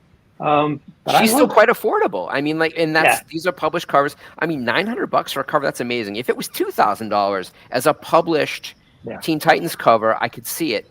When it starts getting to $6,000 to $8,000 to $10,000 for a cover that's got a grand total of, and this is not her, but some other artist where there's a grand total of 67 lines on the paper, then it's interesting to me that people are willing to shell that out. And there's a number of artists who don't have a particular skill at anatomy, that don't have a particular skill at perspective, or don't understand foreshortening or forelengthening, that are turning out just kind of like stylized artwork that appeals to people with more money than maybe sense. But people like what they like, and I get that they're going to go after and collect the things that they like. I'm frequently dumbfounded by what motivates people to buy certain pieces and why certain pieces become quite popular when they are objectively bad drawings. None of the people we're talking about fall into that category, but there are certainly people who do. Can I just interrupt real quick just to post Mark Fong's comment, which is awesome, because it is not only a great compliment to those of you who are here with me in the studio, but everybody else who is with Mark in the chat. Says, this freewheeling group has made the last 88 minutes zip by, enjoying it very much. So thank you, Mark. Thank you. Yeah, and as I always say, it's thanks to everybody, right? And as much as the all of you in the chat as it is about whatever's happening here in the studio. So it's like everybody coming together and like teamwork, man. So it's awesome. I think it's Kavi's backgrounds. And first and foremost, Kavi's backgrounds tonight. I keep the long-winded monologues a little bit more interesting. Just keep the risque ones to a minimum, okay? Are you calling me long-winded, Kavi? I am. I resemble that comment. But I mean, you're only second to Ruben though on that list. So. Oh, whoa, hey. Ask me to be a runner-up. No, I love it. I just, Next show, Matt versus Ruben. Yeah. We got like, where's it that way? Win, place, show. Matt and I can do a show together every week, but like they would go 8 hours a piece, right? So it's like I'd be asleep. Yeah. But I before we get off the topic, I do want to switch gears, but I want to make that last little comment, Tom, to the final piece we saw, because I'm actually surprised that nobody mentioned it, but maybe it's because it's small. I'm going to show it. I'm going to share the screen here. I think we can see this piece a little bit larger this way, and I'll give you guys a chance to see what I hate about the colors. All right. Yeah, let's go back and have you kick it around a little bit. You stabbed me in the heart. I mean, it's small. It's small, but you should still be able to see. Okay, I agree that the whole eye thing looks cheesy or whatever, right? Right. Is there anything else about the colors anybody can kind of, They're very basic. Okay, so I specifically am referring to, if you look at his skin, look at his fist, right? His fist, and then the whole trapezius neck area and the from the bottom discolored. Yeah. The bottom half of his face, his jaw up to his nose. Well, he should have reversed it, right? It looked like he's suffering from, necrotizing fasciitis. The what do you call it? The flesh-eating disease, right? Look at the color. Like, it looks like his flesh is dying. It looks like ruddy flesh. Yeah. Like what is that? Like what the hell was Rubenstein Maybe it's zombie Superman. You never know. Yeah, but anyways, whatever. Just to me, I have a similar. I had a commission where I hired an artist to do something, and they colored it without asking me about it, and I sort of felt like I had to buy it to take it off the market, because if I didn't buy it, they'd have sold it to somebody else, right? They wouldn't just destroy it. So like that piece that I had commissioned, that I had art directed, would exist in somebody else's collection, and so it can be heartbreaking. Yeah. So this is Joe's inks without the color. Okay. Fantastic. I mean, that would have been better. That's his thing, right? Right. Yeah. So if maybe I don't have it colored. I'm not sure. I'm gonna have Brett Breeding ink this, just to see what the difference is, and then I'm gonna figure it out. Yeah. Would a duotone kind of paint job work for you? I mean, do you like? I don't know I don't know what you mean. Educate. What is two that? colors. It's usually like black and blue, or Maybe, Yeah. like a just it's a shading of some kind, because then it's painted sort of, but not like overtly like in your face colors. Monochromatic, the word that is used for something like that. Not if it's more than one color. That's but duotone is two colors. Duochromatic? I don't know. Duochromatic. Duochromatic. Well, but Tom, you're right about Rubenstein not being the colorist for that piece. But the inking he didn't job, charge me for the colors. He charged me Yeah. for the inks, and I just said, take a pass at coloring it. Okay. So- Well, there you go. I think you got a good inking job for what you have, and that's great. The coloring will be somebody else's, obviously. Yeah, and maybe I don't do it. Well, yeah, I don't that's spend the money option right anymore. there.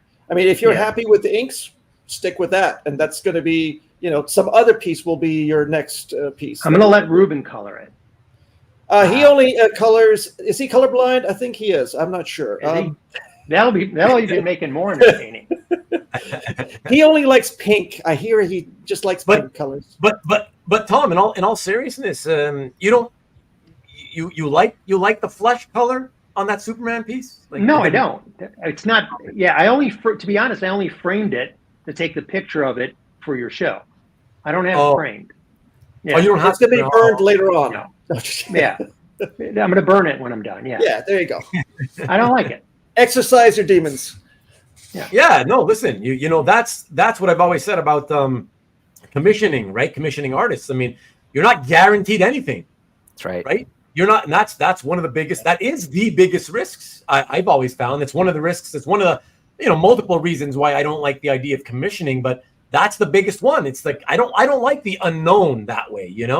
But listen, that's why I admire commissioners' ability to just continue to commission artists even when they get stuff that they don't like. Yeah, I was in that camp. Yeah, but that's it, right? That's the point. As long as you're cool with understanding that you may get something you really don't like or you hate or whatever, it's all good, right? It's all good. It's all part Well, I of the will problem. tell you, when I came into the hobby new, I had a Mike Grell Green Lantern. It was the sketch he's done with, Hal Jordan. His foot's up on the lantern, his foot's up, and he's charging his ring. Yeah.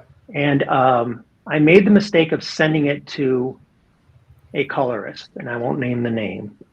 And it came back terrible. I sent the original. Ooh, Was the colorist a comic book colorist, or was it? Yes, he was. All right. But he just went. I thought he was going to ink it and color it, and he just colored the raw pencils. Oh, okay. Yeah. And when I say knows nothing, that's what that comes from. I'm still learning all the time. Yeah.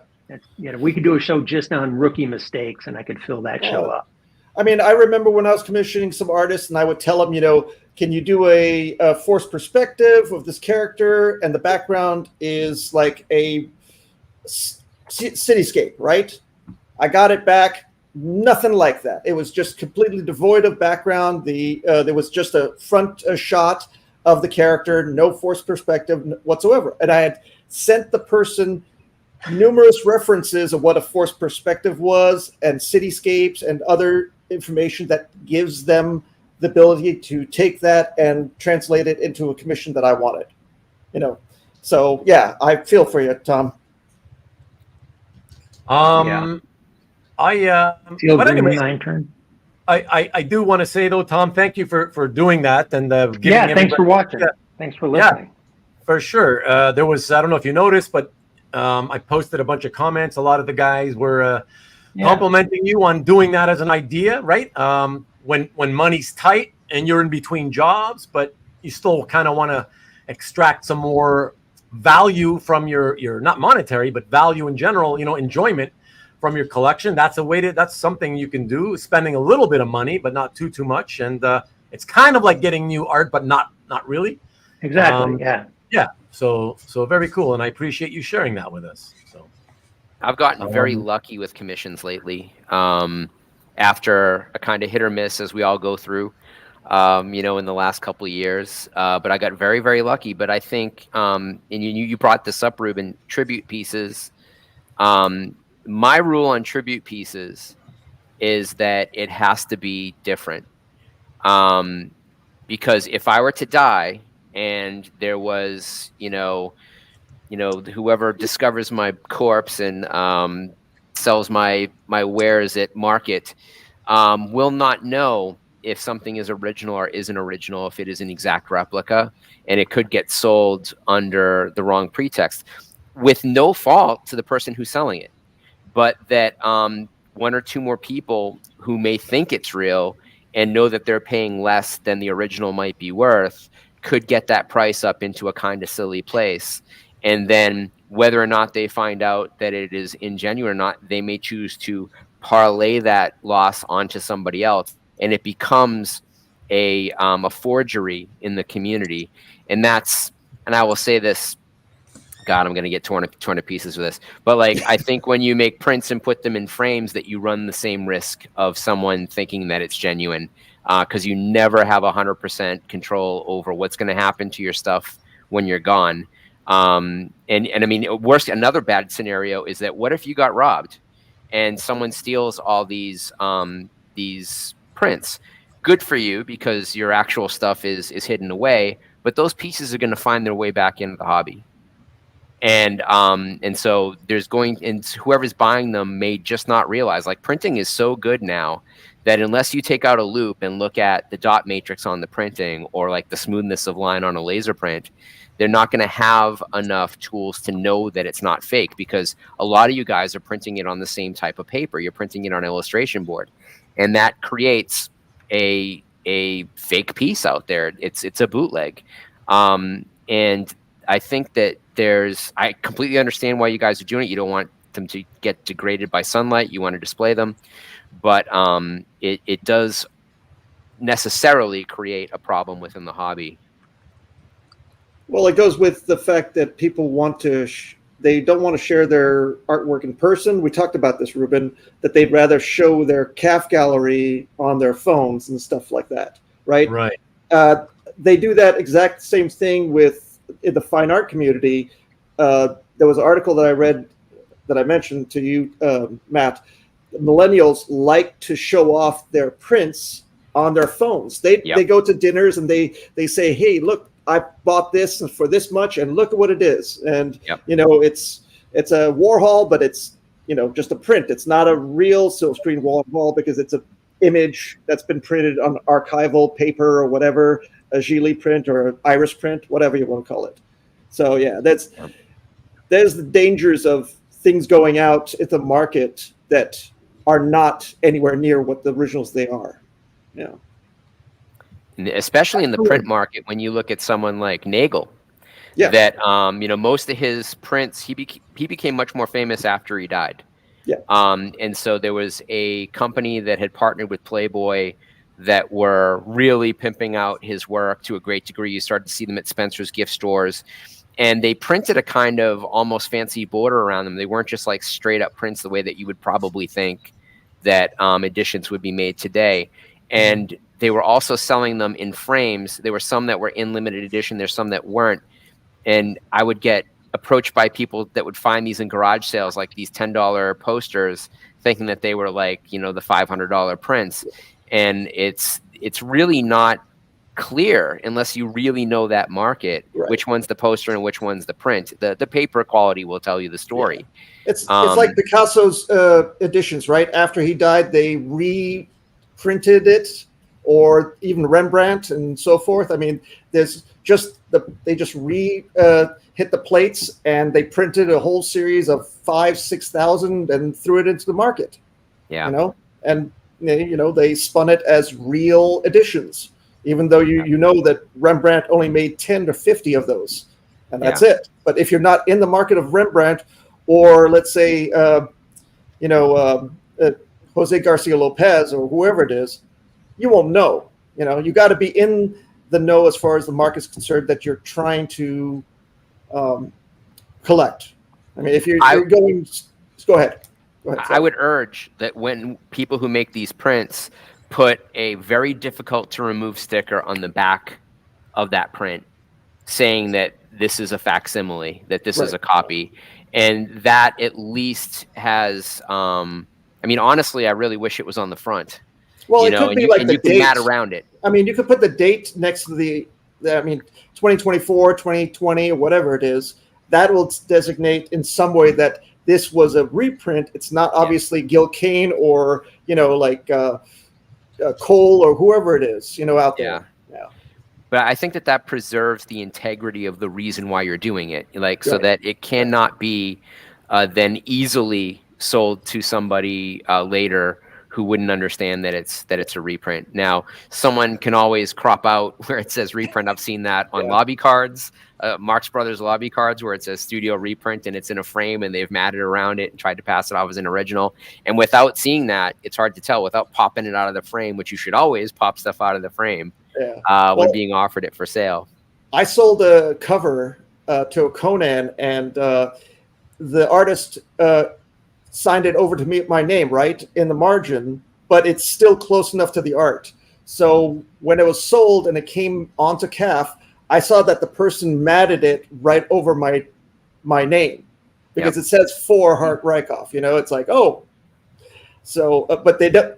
I mean, I would have thought just get white out. Hey, Matt, and Hart. Is it okay if we talk about something together? Yeah. I thought this was us. Not just you guys talking amongst yourselves. Yeah. Okay. Oh, Kavi, keep going.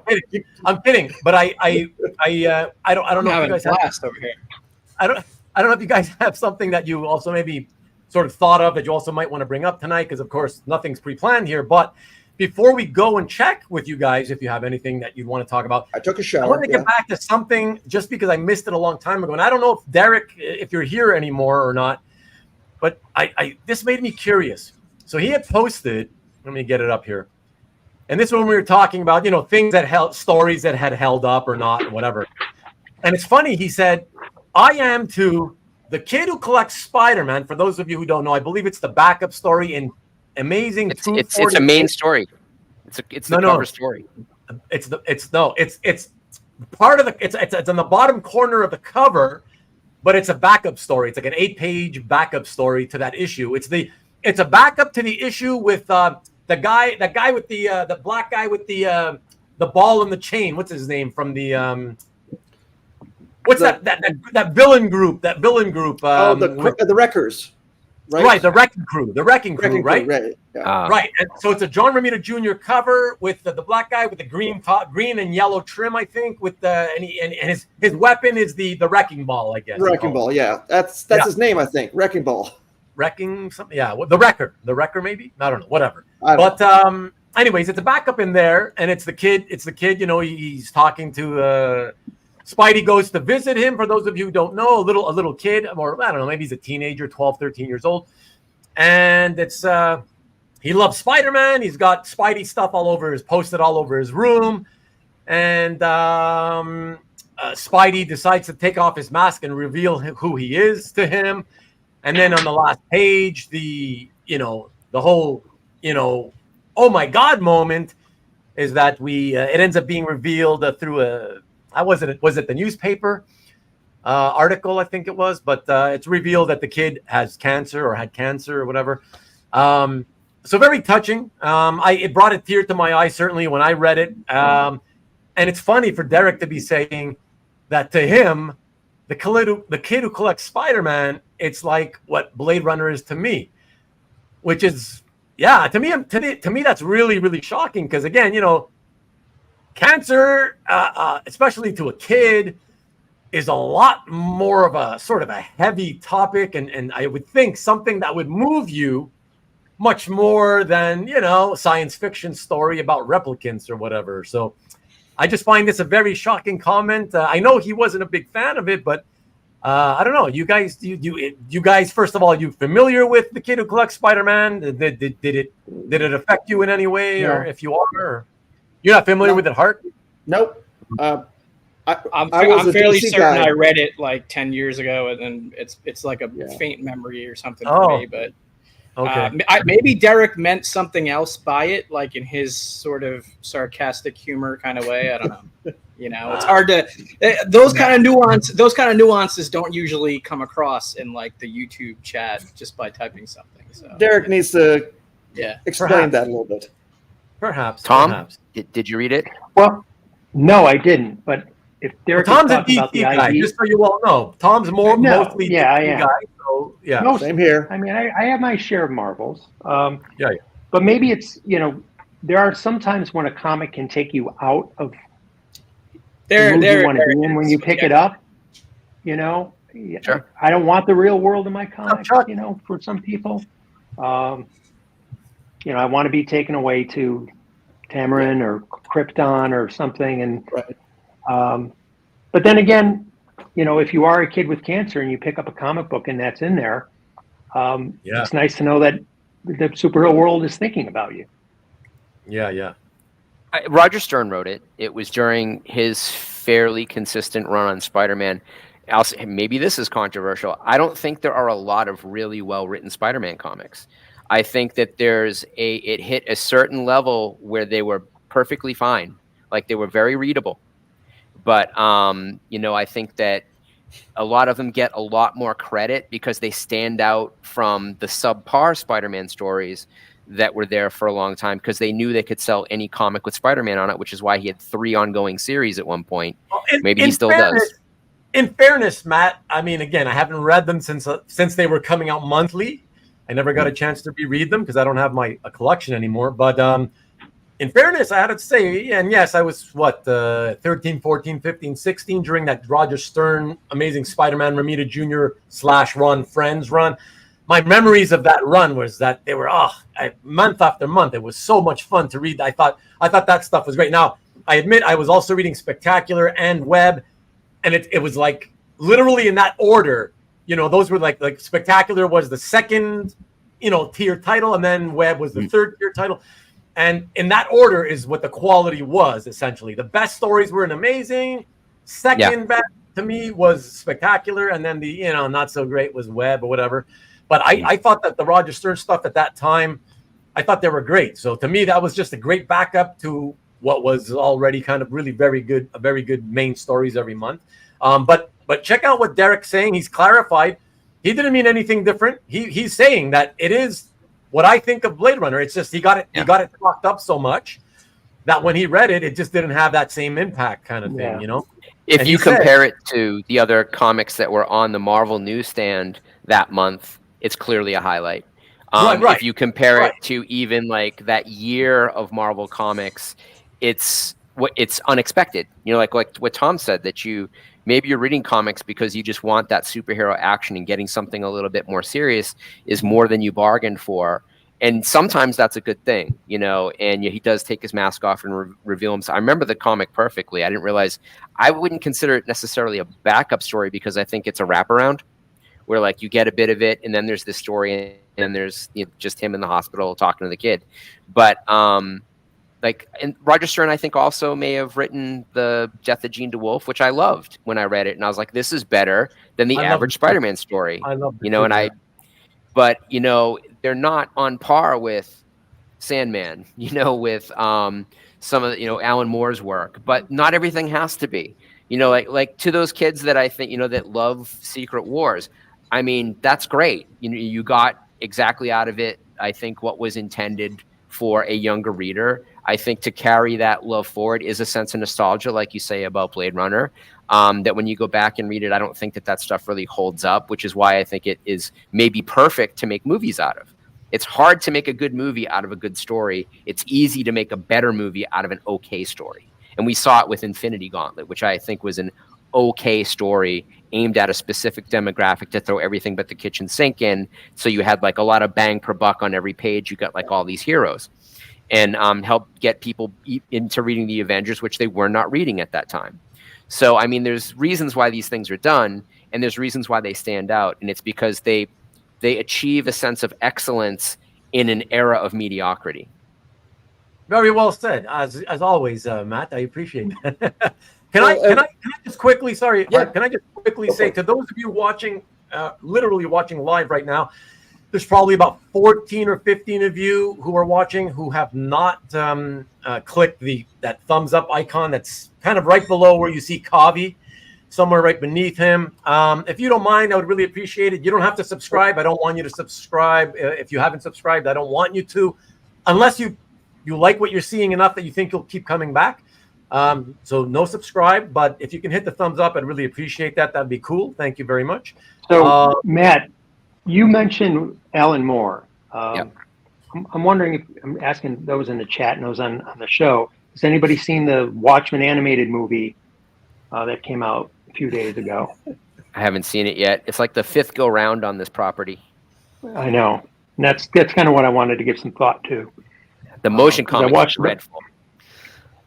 But the motion comic is true to the form, right? But that's kind of what I wanted to talk about, because the dialogue, as Alan Moore wrote it, doesn't translate to live action well. It's stilted. You've got a character that worked together for 20 years in the superhero group, picking up the phone and calling them, oh, it's, her last name, whatever Sally Jupiter's last name was, right? It's just very stilted. And Derek, I watched. Derek, just FYI, sorry to interrupt. Yeah. Just to quickly say, Derek thinks that the motion comic is awful. Yeah. But because one person does every voice. What? Yeah, yeah, it was. But it was one guy doing all the voices, right? Yeah, it wasn't great, but I'm also a fan of what I'm also a fan of the movie. What Snyder did, I thought it was good. I really did. Aside from the fact that the octopus was replaced by Dr. Manhattan, which I thought was a brilliant idea, because the octopus wouldn't. Yeah, it didn't translate to the screen well. What I'm looking at this animated movie is I watch it, and the colors are brilliant. In the 3D faking as 2D looks good, but why did they do it? I don't know what purpose it serves. If they don't do a new Watchmen property every once in a while, they lose the copyright. And is that what it back is? To Alan Moore, yeah. Yeah. I'd just be really interested, after everybody gets to watch it, what the thoughts are. Because obviously that is everybody's iconic piece of comic property. And the graphic novels finally slowed down. Like they stopped selling. Like everybody has them. Apparently. Yeah. And then there was the Crisis movies, right? Did anybody get a chance to watch the Crisis? I didn't like the animation. Haven't seen it yet. And it wasn't Crisis. It was like a bait and switch. Like they were trying to use they bastardized the name of Crisis and to sell whatever they were selling. And it was just a lot of work to not adhere to, a very endearing property. I don't more recent. This is the more recent animated movie that came out. Yeah. It's a 3-part. Yeah, it's a 3-part Crisis. They called it Justice League Crisis on Infinite Earths. Probably trying to sell Justice League comics, right? Probably. But it was nothing like Crisis. It was, it was a bastardization. It was a real disappointment. I just want to address TJ's comment, saying that he's surprised that more people don't have issues with Peter David, because, when he started crying about needing money publicly, started crying about needing money to pay his taxes because he needs a new roof on the house, blah, blah, blah. And he didn't know that he needed to pay taxes, something like that, whatever. TJ, I just wanted to say, from what I remember, Peter David has done that like multiple times, at least guaranteed twice. And I feel like I remember him doing that 3 or 4 times even. Where he's constantly, every few years, he puts this thing out of, oh my God, help Peter David, do the GoFundMe. Oh my God, he needs, his roof is leaking. He needs the new roof. He's going to get kicked out of the house, blah, blah, blah, or whatever. Help him pay his taxes. It's like, it's this ongoing thing, it sounds, with him. So yeah, whatever. Like, I think people do give a shit and have issues with it. It's just that they're so sick of hearing about it. They don't want to, whatever. I don't want to talk about that. I don't want to hear about that guy. Let's just ignore him and it's better, The boy who cried, Gene DeWolf. Good one. I love it. To stick quickly with you guys' topic, Chuck is saying that I think this is so far the best Watchmen adaptation that has been made. The line work looks like Gibbons. It's true to the story. It's incredibly well done. I also thought the Snyder movie was garbage. Interesting. Yeah, he's got a good. I could see why you wouldn't like Snyder movie. HBO show was good, though. Some casting problems, I think, with that movie. Yes, I agree. The HBO show was good because it was. I liked it. I liked it too. It was really good. But I have props from it. I actually own props from the HBO show. Do you have? I have the egg tray, not the one on the counter, but the metal tray from the 1920s, and I've got the Ramses II paperweight that was on Ozymandias's desk. Cool. Do you use them? I do use the egg tray, actually. I don't have much use for a paperweight, but it is on that shelf in back of me. I could run over and grab it, I guess. Do you feel really smart when you use the paperweight? I feel like the smartest man on earth. Yeah. There you for go. 2 seconds. Mm. Peter, and then you killed the comedian, right? Then I start throwing octopi all over the place. Oh, okay. Peter David Marcus does not have the Hulk 340 cover. David Michelin? No, Michelini. Michelini. I'm pretty sure. What's his name? I'm pretty sure a collector has had it for many, many years. I forget who it was. Oh, I think he's talking that he wrote the comic that has that cover. No, I mean he said, had, I guess in the past. Peter David had the Hulk 340 cover. I guess he might have owned it for a while before it came out onto the market the first time. Oh, there you go. Okay, sorry. He's saying he sold it. Yeah. And then he cried about not having enough money for paying his taxes. Yeah. Well, listen, guys. Probably from selling that. Yeah, you're right. He probably forgot to pay tax on that sale. I mentioned it. I mentioned it in a previous episode that not this past July last month, but the previous year, right? So July of 2023 at my local, the Montreal Comic Con, he was there, right? Peter David's there, and it was so uncomfortable. It was like so awkward. I'm going up and down, the aisles in Artist Alley. I come around the corner, and he's the corner booth, and I'm like, I was there with Vivian, and then I see him, and I'm pretty good at being subtle, and I when I don't want to be around somebody, I just keep it walking or whatever.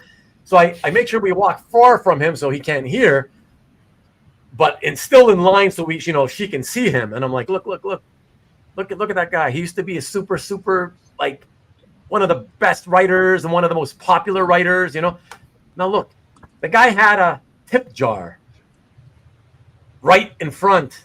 Like I even saw him pushing it to the edge, right? So it could be closer to the customers, to the fans, if you will. And I'm like, oh my God, tips for what? So barista. He was selling coffee. Yeah. So is he not charging for his autograph? He probably was. His autograph. I can't say if he was or not. He probably was, knowing him, but I can't say. I don't remember seeing that. But as I looked, I saw like a fan come over and say something to him. I couldn't really hear what they were saying, but it was a very quick back and forth, and it seemed like something like, "Oh, hi, I'm a big fan." It would have been something like that, because that's all the time that it took for him to say that, and then for me to see Peter David going and pushing the tip cup towards him. and he said something, but of course I couldn't hear, so I don't know what he said. But like, come on, dude. What you didn't see was Peter David saying, "Okay, I'll sign your comic, but half of it is $50. If you want the rest of the signature, it's another $50." Well, I mean, it was probably something like this, right? Where the guy's like, "Oh man, you are my favorite writer. Really love your shit. Thank you." Put a ring on it, baby. I've already given you joy. Give me some joy. I mean, it's a little untoward. It's a little. I mean, is it uncouth? I don't know. It is. I mean, these guys didn't. They got paid once, and if you bought that as a back issue, those guys made no money on that resale. Yeah, whatever. They should have held on to it. Great comment, Carl. I appreciate that one. We all. I will sign this for free for you. That's awesome. I wanted to say to you, Matt and Hart, but before I do, because for anybody who doesn't know, most of you know by now, Kavi has a mending / healing badly broken leg. He can't stay seated for too long, and he's already been here for a long, long time. Cobby, this is my new record of sitting in a chair since the surgery. I wanted with without booze. I wanted to say, holy shit, you're almost about to hit in a few more minutes. You're hitting the 2-hour mark. Man. I think doing all the background and inside jokes at the same time has kept me. Yeah, it's all I've been moving my leg around right. But I can tough it out. I can tough it out a little longer. Not sure how much longer, but Kavi, do you have a jar full for tips? I'm gonna give a few dollars. I'll get one. No, if he stands up, he tips. That's what he's telling you. Standing is better than sitting. Unfortunately, it sucks that something that you take for granted, like sitting, is all of a sudden harder than standing or walking. It's weird. But that's why Pete Rose slid into second base on his stomach. I know, right? Yeah, I just watched the Pete Rose documentary. Good HBO. Documentary. Yeah, it was good. It's really good. What a character. Man, he deserves to get in that Hall of Fame, don't you think? I don't know if we wanted to have a sports conversation right now, but damn. Oh, well. I was always against How are those Cubs? I was always You're against it? When it happened, I was so furious. I don't know. I haven't really thought about it in a long time. I think I'm still of the same mind. It's yes, obviously, just sports alone, he belongs there. But at the same time, it's like you betrayed your own sport. Did he? He didn't bet against the team he was playing on. I know. Good night, honey. It wasn't shaving points. Night, Vivian. Night, Vivian. But I don't care. To me, it was if you want to gamble on another sport. There's plenty of sports to gamble on, and I would have been fine with that. But to be gambling on the very sport that you are in at the highest level, I don't know. It just bothered me a lot. And actually, what bothered me more, guys, is that he kept fucking lying about it for how long? 20 years or something before finally copping to it. When everybody knew the truth. That's what bothers me more than anything. You just couldn't fucking come clean. Come clean, and you come clean early enough, I probably would have forgiven and okay, whatever, just put him in whatever, it's fine, You're an asshole like Ty Cobb, but he's also in there and he was the bassist. You know what I mean? So I just think it's a really kind of stupid situation of bureaucracy where you have a museum. You have a museum over here that's right. It's just a museum. It's not part of the MLB, right? And their decision is being dictated by a decision that MLB made. I understand. To me, it makes sense that he's banned from baseball. Yeah. Okay. Great. Yeah. But does that prevent you from acknowledging that he was actually a good player on the baseball field and betting on sports really had nothing to do with his good playing on the baseball field? He has the biggest stats in all these categories.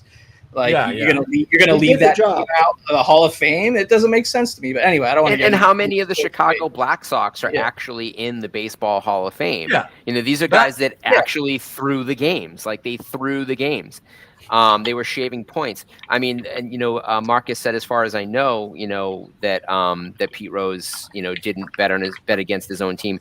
That would have come out. The reason why he had to come clean on betting on baseball is because people had the goods on. The bookies were saying, well, he did bet on baseball. None of them ever accused him of betting against the team he was playing for. I think that he had a specific mind about what made teams good. And if you were able to count cards, and count cards is maybe the wrong thing because some casinos won't let you count cards, even though that's ridiculous. But, if you had the best knowledge, Anthony's dad was Jimmy the Greek, Jimmy the Greek could handicap sports. Imagine him not being able to handicap sports because he got hired by one of those sports to be a commentator. And I mean, honestly, at that time, Pete was already in a management position. He was a player manager for a couple of years, but he was for most of that time in a management position before he retired. So, it's funny. Here we are talking about sports. It's I think most of us started collecting comics not to have to talk about sports. But I think he belongs in the Hall of Fame, like you say, for every reason Kavi said. That these are separate entities. Jack Valenti is an asshole. All that stuff. And I get all that, but like you mentioned earlier, the biggest problem for me right now, after all this time, the absolute biggest problem is, this is the can of worms, which is, if you do it for him, what about Shoeless Joe? What about the rest of those guys? What about anybody who's ever been kept out for? Some of those guys are in the Hall of Fame. No. So, some of the people that played on that team are in the Hall of Fame. Not the Black Sox, no. None of them have ever been. No. Yeah, the Black Sox, I don't think, have been admitted to the Hall of Fame. No, none of them. Shoeless Joe would have been the first guy to get in, and he's not in. He had the best stats out of all of them. So, yeah, no, none of them ever got in. Someone fought, though, like that they did not participate in the scandal. No, they went to court. They were in court, and they were trying to say, like, I was innocent. I didn't throw. Like Shoeless Joe was claiming, I didn't throw any games. Right, I didn't make any errors on purpose. Right, he knew about it, but he refused to go along and make errors. But the other guys were. So he said, "Give me a chance," right? And they said no, because you are still guilty for knowing that your teammates were doing it, and you didn't say a thing. So you are. Do you guys see what just happened? We strayed off of comic art to sports, and Matt got something wrong. Oh, true. Yes. But I also say this. Art, can we take him off the island? I will say this. That they are in the Baseball Hall of Fame in as far as there is an exhibition about the Chicago Black Sox in the actual building. You're backpedaling now. No, I'm getting cute about my explanation, but but that's a kind of a backwards thing, right? So they're still making money off of those guys by featuring an exhibition in this museum while simultaneously not bestowing upon them the honor of the level of sport they played. I mean, you talked about if them then not who. Michael Jordan, notorious gambler. We're going to pull him out of the Basketball Hall of Fame? Yeah, exactly. Yeah. Is there a Hall of Fame level? Is there like a Hall of Fame level museum for comic creators? I know there's a bunch of different exhibitions and things, but is there like one thing like that? No, right? Well, what are they vote everybody in at Comic-Con every year, right? Look what Michael Sullivan says. I like that.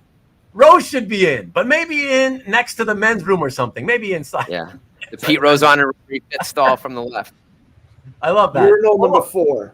Look, what I wanted to say earlier is we should pivot, but Kavi, because of your leg, and I know that you can't stick around any longer. I wanted to give you the opportunity. Is there anything you maybe wanted to have on your mind that you wanted to bring up that we could? I can stick around for another 20-30 minutes, but yeah, I think, but based on where my leg's on now.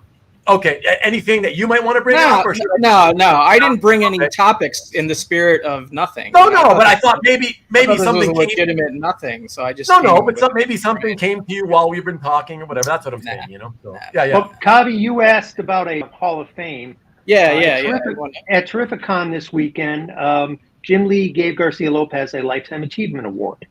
That's cool. That's pretty close. And deserved. Yeah. What about Mazzucchelli? Awards are good. Yeah.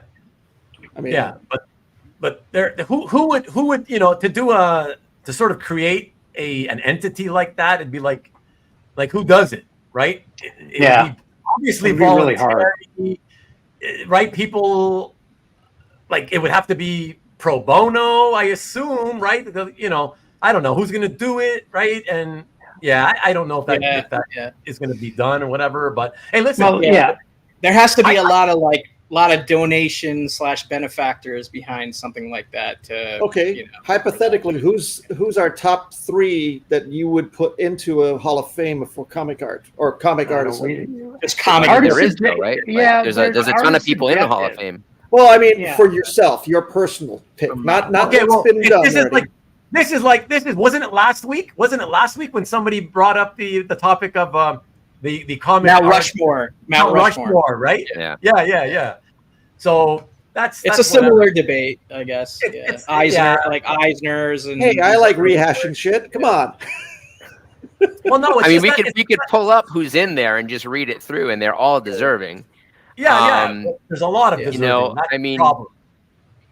And if you look at Jeff Wedding's comment, I was correct. There are several members of that team that are in the Baseball Hall of Fame. So, booyah! Wow. And now you're going to have to make his box bigger. Yeah, exactly. Matt's got the biggest head. His ear. Tell me, Jeff, tell me when that happened. I am the leader. Tell me when that happened, Jeff. I need to know There when were that 8 happened. players that were banned, but other players on that team were not banned in 1920, and some of the players on that 1919 team did make it into the Hall of Fame. There were never accusations against them for participating in the ruse. So there are several members of that team that are in the Baseball Hall of Fame. Out of the 8 that were kicked out? Not the 8. Other players on that team, which is what I said, that members of that team are in the Hall of Fame. That's what I said. Okay. Yeah, sorry. That was the misunderstanding. I just thought you meant out of the 8 that were banned initially. I thought you were saying some of those guys eventually got in. So, and I'm saying no, they didn't. So, okay. Okay. I think we All agree. right. Thank you, Matt. Back to the Mount Rushmore, Yeah. what? Fuck the Mount Rushmore. Oh my God! You're Ruben, gonna get so. Hey, it's better than. I mean, there's an established list, and I think There's that, just like I say, there's so many that are deserving. It's Yeah, Who would not exactly. be deserving? Who would not be deserving? There you go. Oh, come on, you can't. You Who's don't want to underrated? do that. I don't We don't think wanna Cam go there. Stewart We don't wanna is go there. ever going to make it into the Hall of Fame. Who? Cam Stewart. I don't think he's making it into the Hall of Fame. Yeah. Well, that's a extenuating circumstances.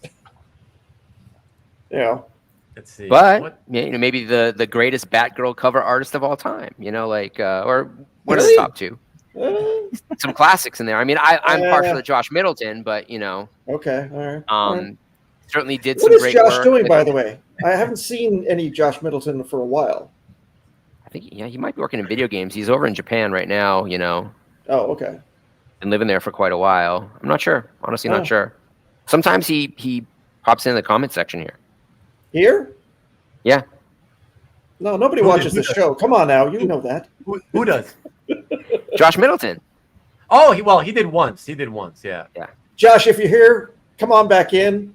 Yeah, that was Set this. nice. That was a fun time when he came in. Yeah. What do you Too say? big. Hello?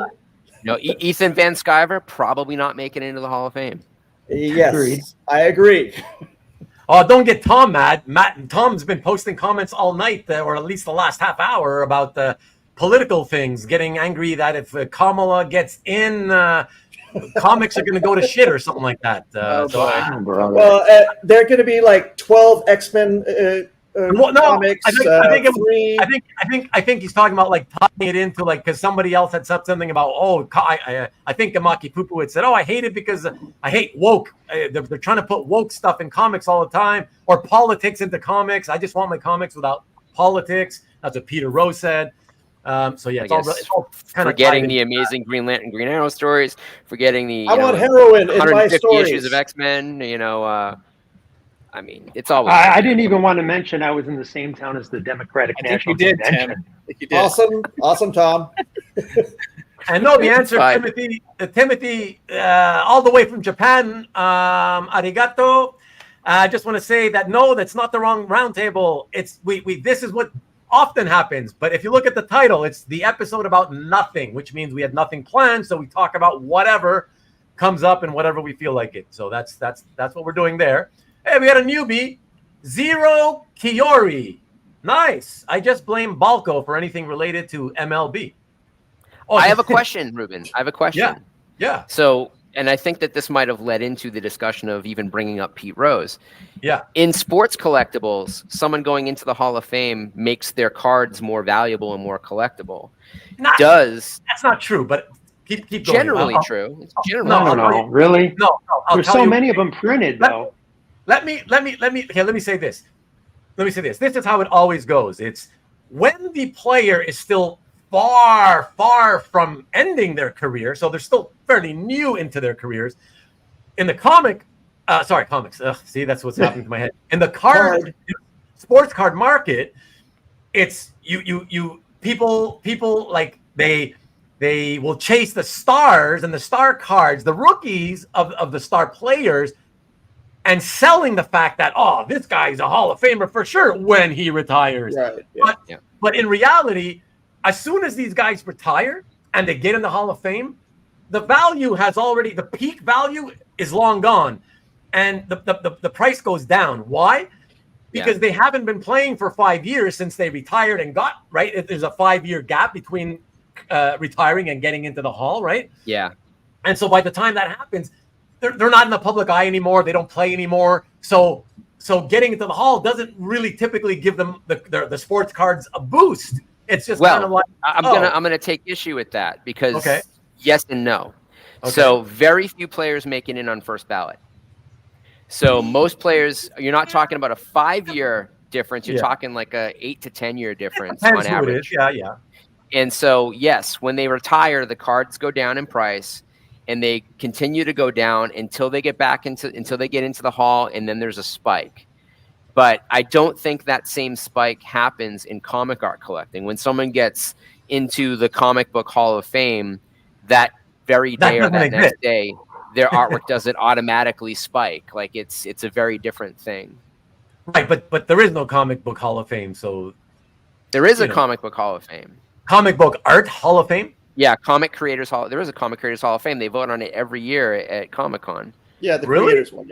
Yeah. Right. It's not a physical location you can go to. It's like I would think so. Just an award, more of like an award, right? Like it's a recognition. It's not a recognition thing. Yeah. I mean, there wasn't an Oscars museum until like 3 years ago.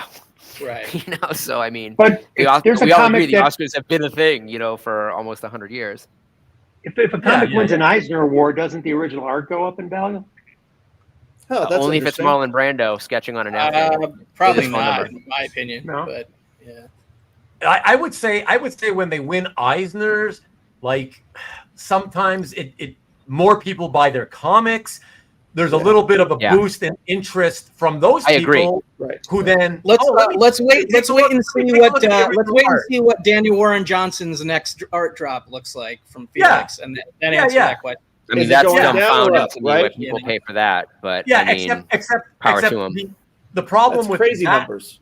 Yeah. But Kavi, the problem with using him as an example, it's not a good example only because his values on the art. Yeah, only if he does more Transformers because he worked on that. That's what got him the award. Maybe I don't know. Like do a power bomb, I think is what won his first. I don't know how you can track a correlation between Eisners and art prices.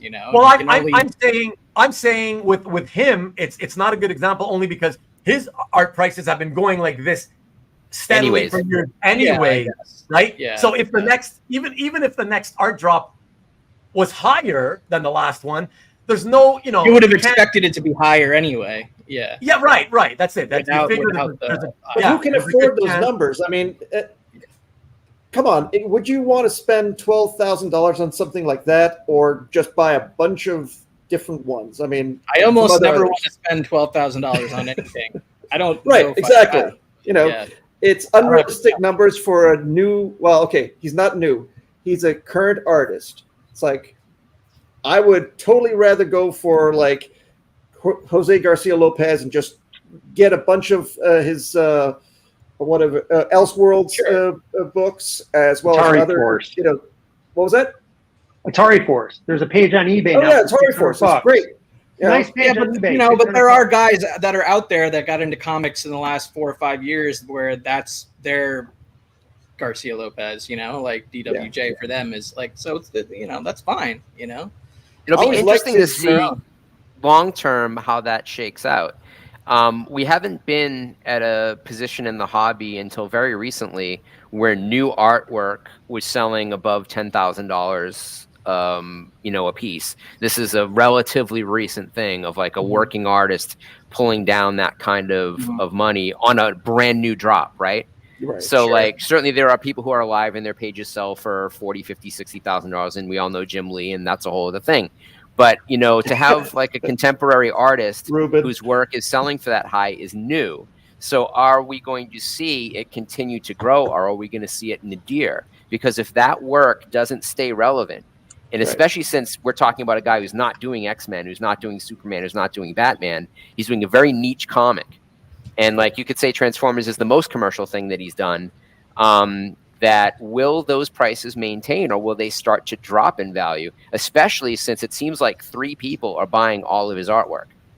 Like there's a real short list of people who are buying a lot of Daniel Warren Johnson. The real challenge in being an art dealer and having one or two patrons for something is that if they drop out, your market disappears. Yeah, you need more eggs in the basket. The last comment is true, of course, but can I sort of say something that I don't agree with?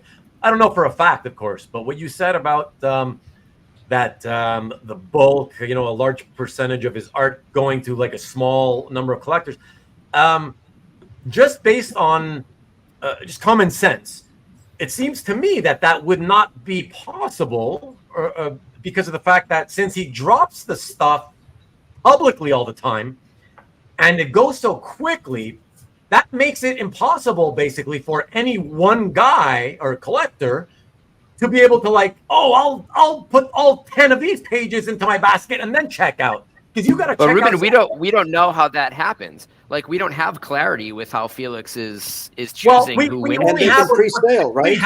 And he's sold entire issues to the same people before. Yeah. There's like one or two people that have bought entire issues of DWJ stuff. If you're counting the complete issues, you have to. I mean, like, that's what pushed those prices up to other people who can get in to grab a page, is that there's a handful of people that have bought entire issues, and that's established the market. So there's like some guys with a lot of money who love his stuff. We saw this with Mark Parker, the owner of Nike, drove up the price on Shepard Fairey work and on, oh my gosh, I can picture he's sort of like a golden example of a really great painter after him. It's not Mark Ryden.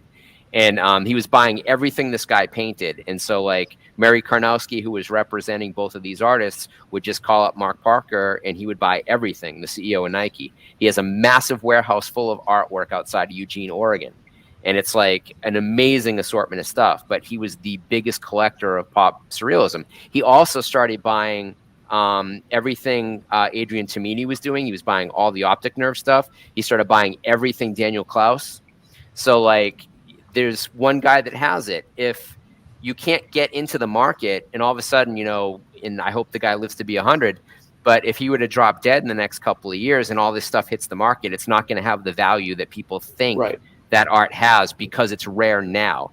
The same way that when, Calvin and Hobbes, when Waterston passes away and that artwork starts to go up for sale, it's not going to be hitting the prices that we've seen the few pages that have made it to market are getting, because it's going to be everywhere.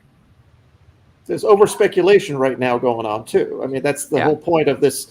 You're spending 10,000 or plus, or even 7,000 plus for a page or whatever it goes for, just to own it and then recoup your money. Let's say 5 years from now, it doesn't look good to me. I mean, there's a bubble that will blow, just like the real estate market has the same thing going on. And, it goes in phases, and so does comic books art, so does fine art, so does comic books themselves. Mm-hmm. And even museums can sell whatever's in their collections. Like if a museum needs money to keep the lights on, they can sell any piece that's in their collection. And there's this idea that you give something to a museum, they have to keep it. They can turn around and sell it right out the back door. Mm-hmm. Well, they need revenue, right? They don't work off of charity. They do sometimes, but for the most part, they need revenue. Museums aside, you need private funding. Yeah. So yes, Eisner's Hall of Fame. What Marcus said that's what you guys were talking about? That's what Matt was talking about before. Yeah. Okay, Eisner's Hall of Fame. Okay, thank you. All right. It's funny, the awards do spike, like you say. Like when someone wins an Eisner, then that artwork tends to disappear quickly because you can have artwork from an Eisner Award-winning issue or series or from that creative team, and that does definitely have an impact. If you look at Zoe Thorogood's prices, or I should say, the availability of her work is now a lot less than it was before she was nominated for 3 Eisners, and I love her work and I collect it. But the idea of me being able to own an entire story of like 5 or 6 pages is probably non-existent at this point. Does anybody know? Oh, go ahead. I just want to say this. So just to, I guess, something very positive about Daniel Warren Johnson and his work and how much his popularity has increased over the last several years, that even a guy like my friend Jeff Singh, who's my guest last week, I just found out last week when I was with him that he he owns a page of Daniel Warren Johnson's Transformers, and Jeff is a guy who, first of all, he's not really into superheroes, okay, that Right. much. He's never really been. And so for him, he's a guy who, like, what? G.I. Joe, Transformers, like, that's like the trashiest of the trash, like way below superheroes for him in terms of, interest to him personally, So for a guy like that to suddenly say, oh, yeah, I picked up a page of Transformers from Daniel Warren. Holy shit, man. Like, that guy's work is really crossing the boundaries when you're picking up buyers and collectors like Jeff Singh. But did you ask Jeff if he was buying it for speculation, or was he buying it because he really loved Transformers? I don't have to ask him. He's not a speculator. Okay, but he is a keeping up with the Joneses kind of guy. Right. So, like, right now, a Daniel W. Johnson piece is a Daniel Warren Johnson piece is like a Rolex, right? Like, I don't know that he is, but I know that he's purchased from other artists, from Felix's stable of artists. Is it because he likes it or because he wants to keep up with Joneses? I don't really know. You'd have to ask him yourself, but or he wants a piece from every Eisner winner, maybe, like, because he's got a really wide collection. The guy's got tens of thousands of pieces, right? No, but he already had Daniel Warren Johnson art before, from a previous project or whatever. But I'm just saying, Transformers is what shocked me. Like, from out of all the titles for you to buy something of that guy's work, Transformers, what? Like, wow. Hey, I was going to ask about the Eisners. So does anybody know if Marvel and DC, as soon as they find out that one of their books wins an Eisner, do they reprint those books right away, make new printings of trades and stuff? I mean, does that sales number occur after that? Because, people want to read the Eisner Award winner, Watchmen or whatever it is that comes out. There's still that publication wait, right? So you're looking at a couple of months of wait as they have to put the files together to make it one book as opposed to an individual issue, which they probably already have that assembled in whatever program they're using.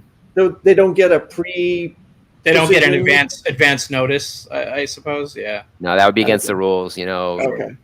Yeah. Cab, what's up, Cab? Oh, did Cab pop in? Wow. Way at the bottom of after you catch up to all the comments, but yeah. He's been sleeping through the whole 3 hours, but now he's awake. Yeah.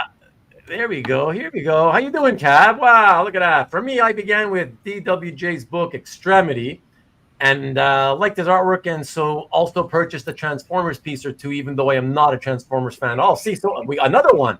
I understand where Jeff is from. Yeah, so that's I have two DWJ pieces. One is a Firefly cover because I was a big fan of that TV show. Yeah, love that show. That got canceled way too early. So when he started doing those covers for Boom Studios, that's when I first became aware of his work. And that was when, I'm not saying Firefly is at the level of Transformers and popularity or whatever, but that was when the DWJ market was much more, it was the toddler era of his market. So I paid, I think, $700 or $800 for that cover. You know what I mean? I have no clue how to evaluate that cover now. I don't want to sell it. I want to keep it, but I have no idea how to put a value on it now based on where his market went. Joss Whedon will not make it into the Comic Book Hall of Fame. No, he won't. Speaking of, well, he was canceled too. Who said that? Michael Richards was the only one successfully canceled.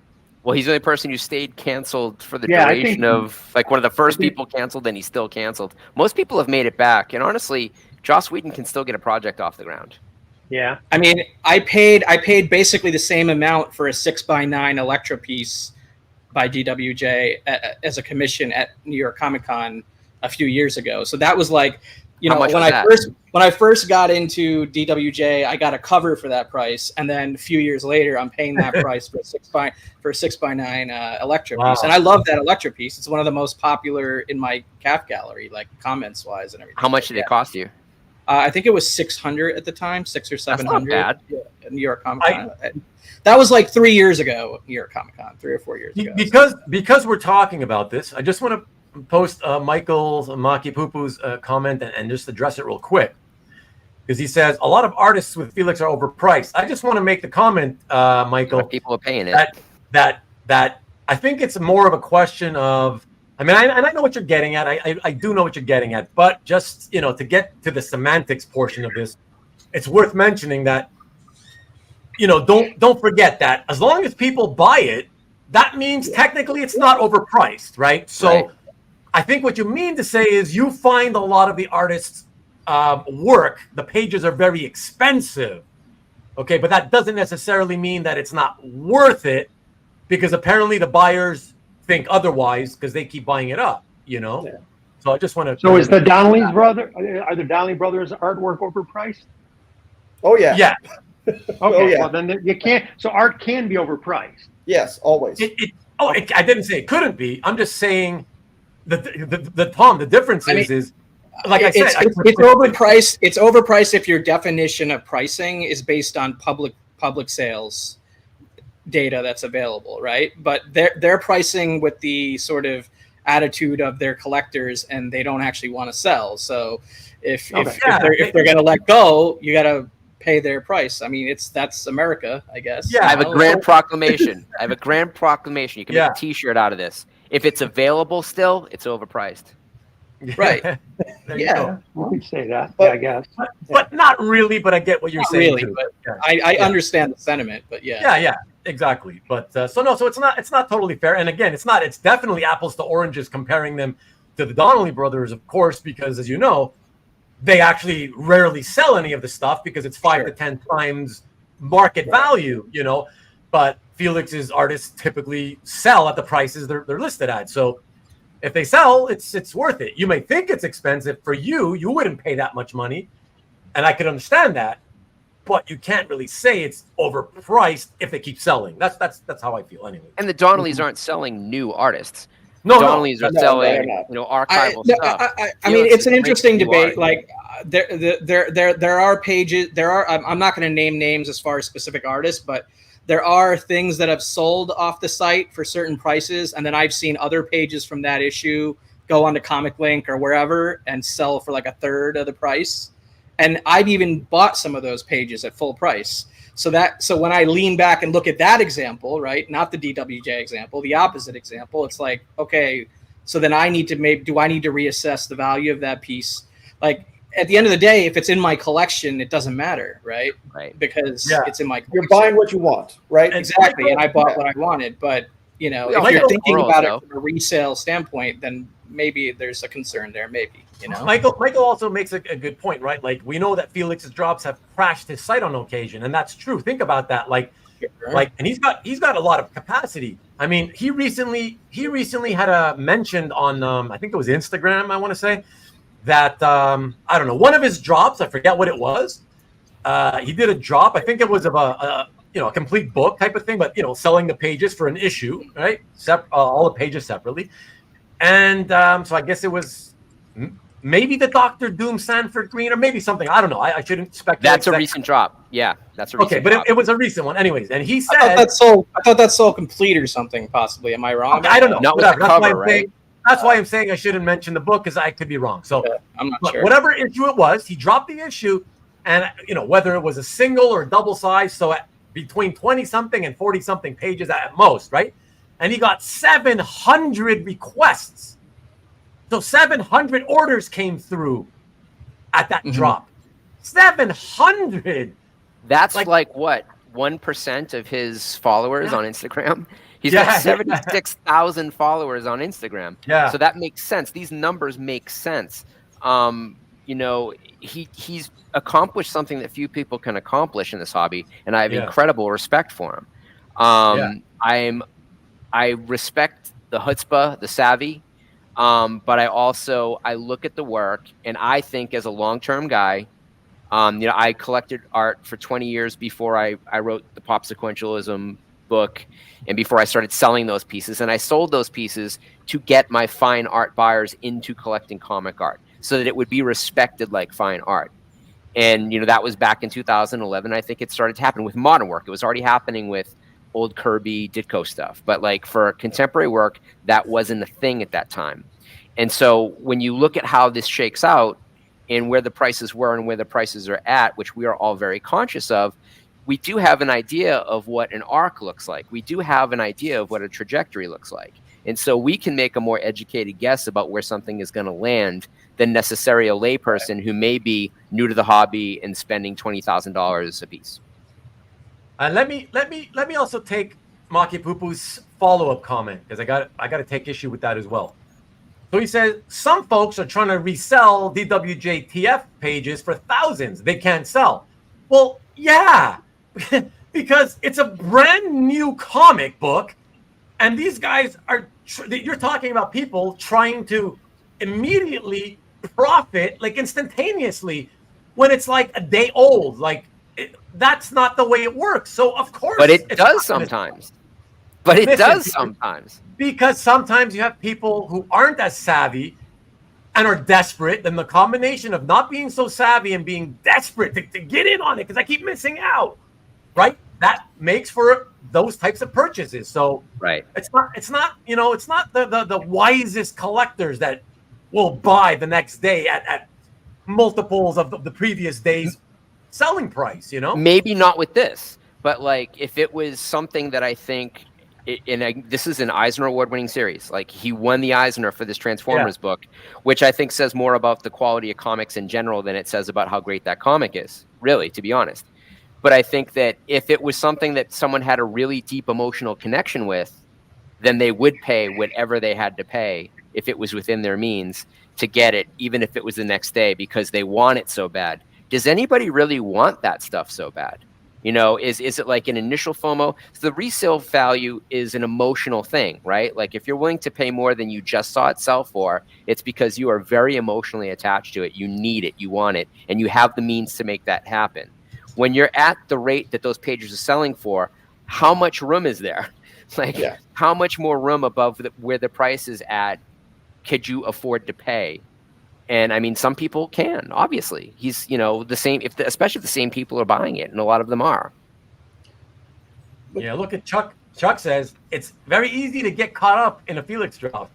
You feel all that pent up excitement, and right? I got to get in on this. Everybody's going crazy I got to get one too, So I can see it's like a Bitcoin thing, right? Everybody's going in on Bitcoin and trying to get that low number and then sell Bitcoin at the higher rate, right? So, or NFTs or whatever the hell. That's a good analogy. That's a good analogy. In my opinion, this is my opinion.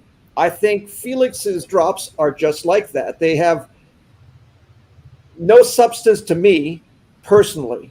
Maybe to everybody else that's on his Instagram or whatever that's following him, yes, it means something. But I cannot see myself ever buying a single thing from Felix or dealers such as Felix. That's my point.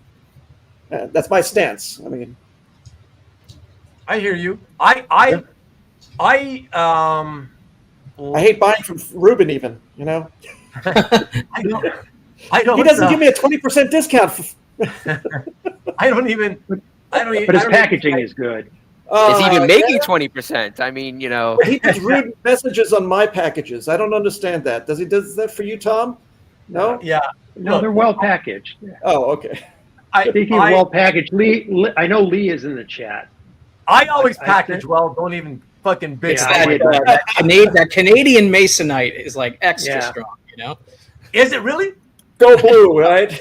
I mean, you saw that picture of the piece that I got. It was a single, priority envelope with no padding on it at all. It's a miracle that the piece made it to me in one piece. And I mean, if you're going to use priority, use 3 of them and tape them together. They're free. Yeah. Well, packing is an art. I'll say that. We all have come across a bunch of idiots that don't know how to pack, that don't know how to ship, that don't know how to safeguard something that's valuable to you because they just sold it to you, and they don't put any kind of credence in your art that you just bought from them. So, anyway, got off my soapbox. Okay, Ruben, go ahead. Gibson, How did that happen? Look at that. Zero Kiori says, if Mel Gibson can come back from being canceled, anyone can. But has he though? Yeah, he's been working steadily. Yeah. What? I mean, in the background, he's not starring. No, He's he's directing. starred in It like doesn't 5 matter. movies. He's still Yeah, What? they're not the I movies haven't that. seen Mel Gibson in years. Yeah, but they're being Turn on movies. Netflix. Yeah, he's in Netflix shows, really.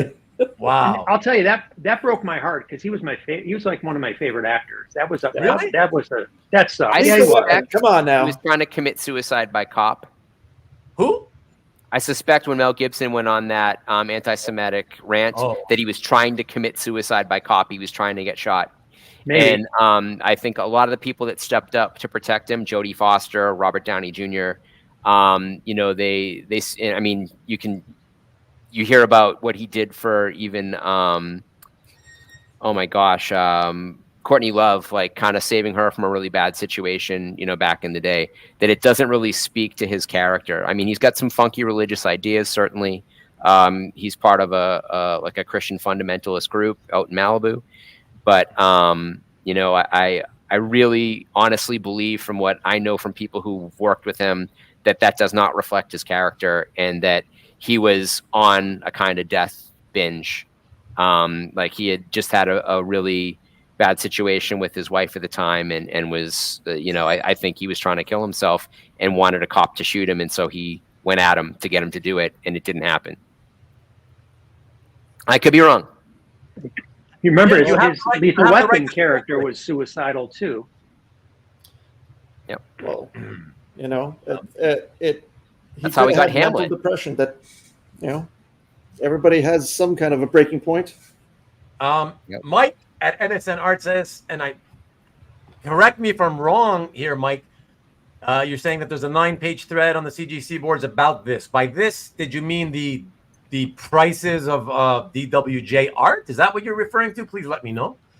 And No, I'll this move is on. about this was like an isolated controversy that happened at an auction at Heroes Con, and it's kind of it was all a bunch of fluff at the end of the day. yeah, I heard about that one. Yeah. What's no, that? I don't know.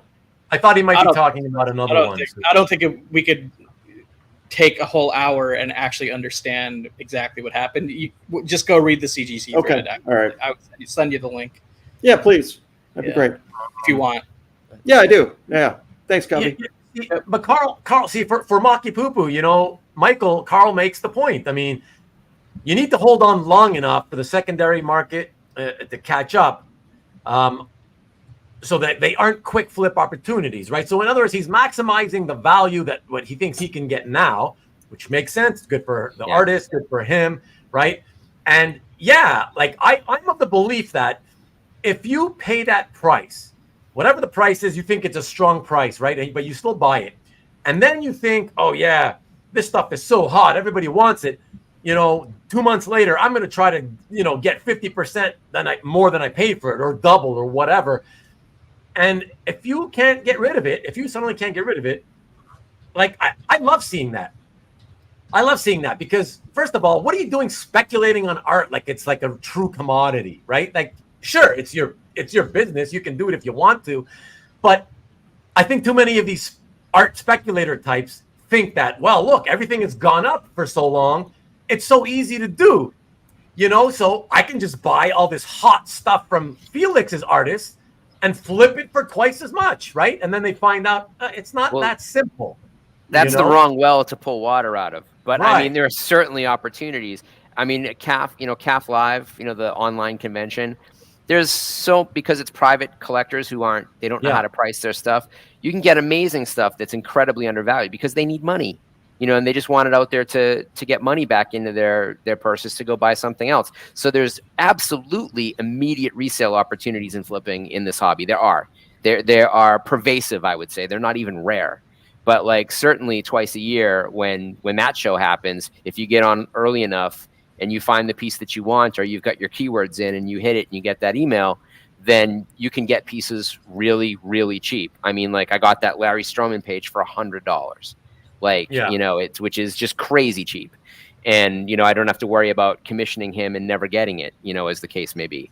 But, to say that that's not a viable part of this market, it absolutely is. If I see a piece that's grossly undervalued, I may buy it because I feel like I can trade it to get something else that I actually really want, and that it will increase my dollar purchasing power more so than just money would. And I think a lot of people do that in this hobby. You're not going to probably be able to do that buying from the Donnellys. You're probably not going to be able to do that buying from a Felix art drop. But there are these opportunities. Let's not say that they don't exist at all. I think they do, but he's a bad example. You're not going to succeed there probably. Fair enough. I agree. Fair enough. Yeah, like I said, I've always thought though that whether you're talking about brand new art or vintage art, I mean, if you're buying from somebody who knows their market, and I think if you're talking about Felix, you have to agree, I think, that he knows his market, again, because the stuff sells at the prices he charges. Whether you like the prices or not is irrelevant, right? So he proves that people are willing to pay the prices. And so therefore, if you're buying artwork and thinking that, you should be able to flip it for profits all the time whenever you feel like it, like, I'm of the belief that, like, I hope you lose money. I want you to get your ass handed to you so you learn that it's not as easy as you think. Yeah, you get burned once or twice. Right? Because if you do get burned once or twice or three times, maybe then you'll realize, okay, it's not everything that you clearly don't know what you're talking about, right? And the people trying to do those types of flips are the ones who in private are complaining about, his prices, his prices or whatever. Right. But then you want to get double his prices like a few months later, right? So you deserve to get your ass handed to you. And by that, I mean, you're not going to lose your shirt, but at least you're going to get stuck with it, unless you want to part with it at what you paid for it, perhaps, then you might be able to find the buyer. Yeah, because he has enough knowledge to know how to extract the maximum fair market value for his artists. So that's it, So nothing wrong with that, but I think the people trying to use his art as some kind of flipping tool, I just say it's ridiculous. Those are the people who clearly know far less about the market than Felix himself. Felix knows a lot. They don't. They're the ones they're the wannabes who think they know shit, but they don't know shit. Right. Well, but then you also have something like, sorry, go ahead. No, they need to be educated. I mean, anybody that's going into the comic art market should be educated. When I started, I had like 3 or 4 mentors that I could always count on to give me kind advice and real advice, and not jump into the fray and go, I'm going to get it because it's so popular. Everybody wants this guy or girl or whatever it is. Just get it. No, they calmed me down. They told me, hey, you don't need to be a sheep. Be something else. So, I appreciate that from those. Sorry, I just wanted to say that Michael says that I buy from Felix, and that's because my interest in comic art isn't rooted only in what I grew up on.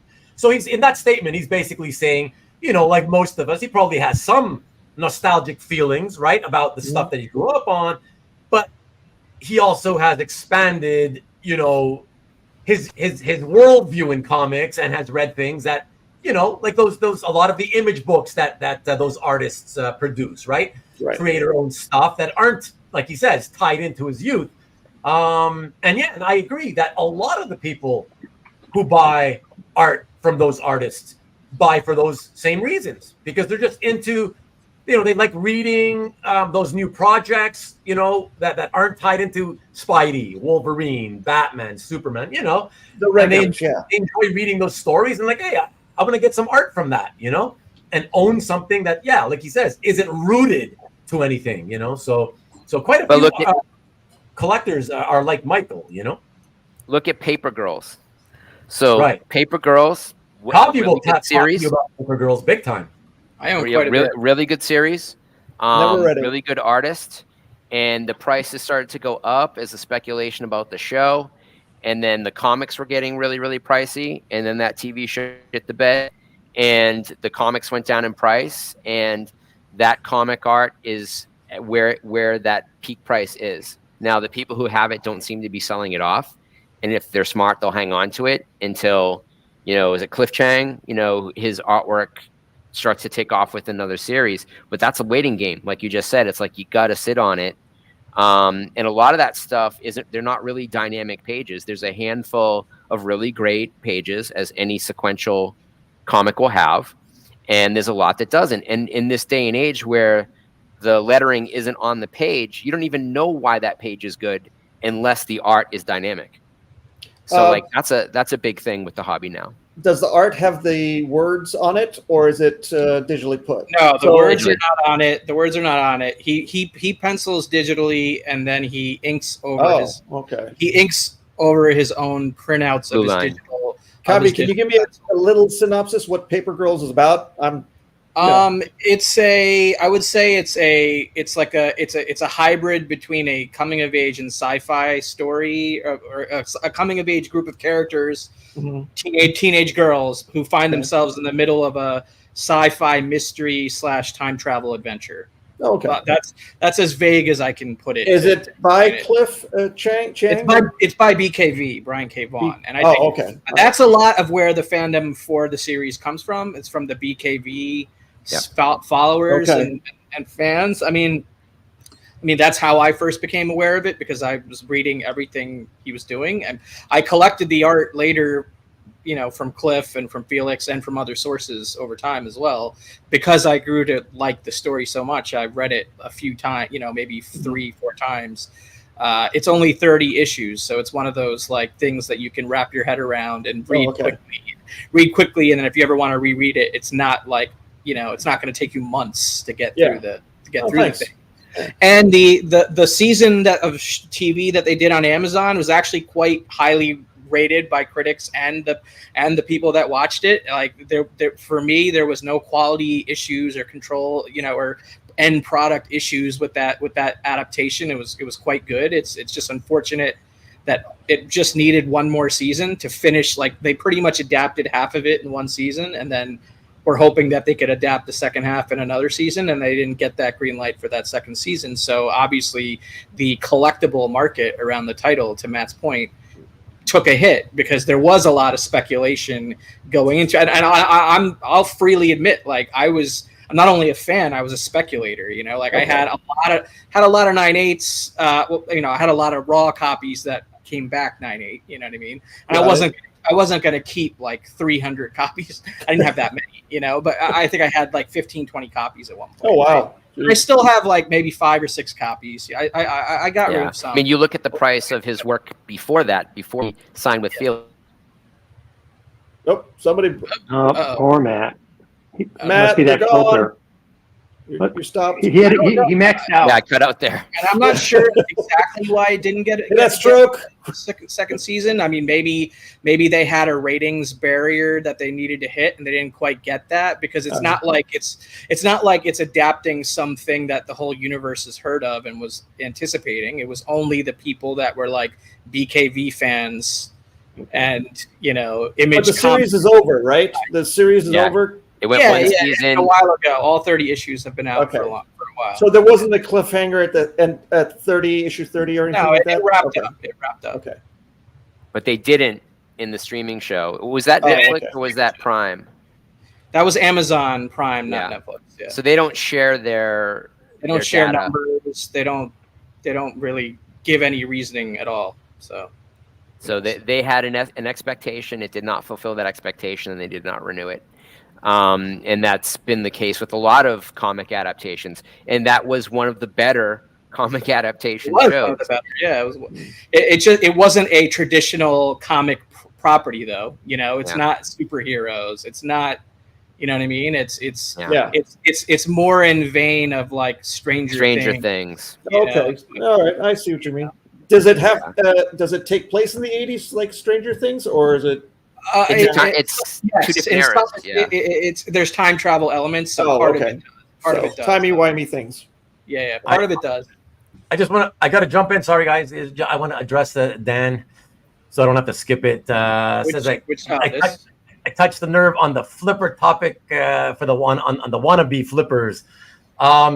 Listen, you know me well enough, Dan. I just want to have fun in the hobby. Like I try to be friends with everybody. Not everybody can be your buddy. You're not going to get along with everybody for whatever reason. It doesn't matter. Whatever. I'm always going to speak my mind.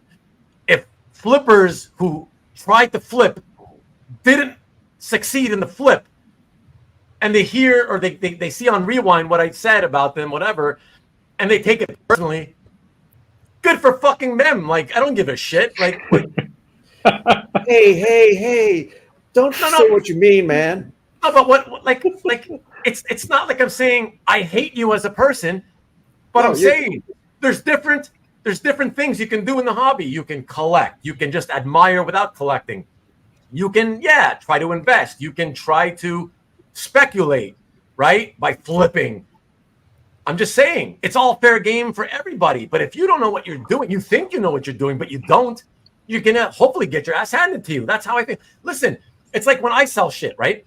People like a lot of friends over the years, over the decades, really, they've said like, there's been on occasion, asshole.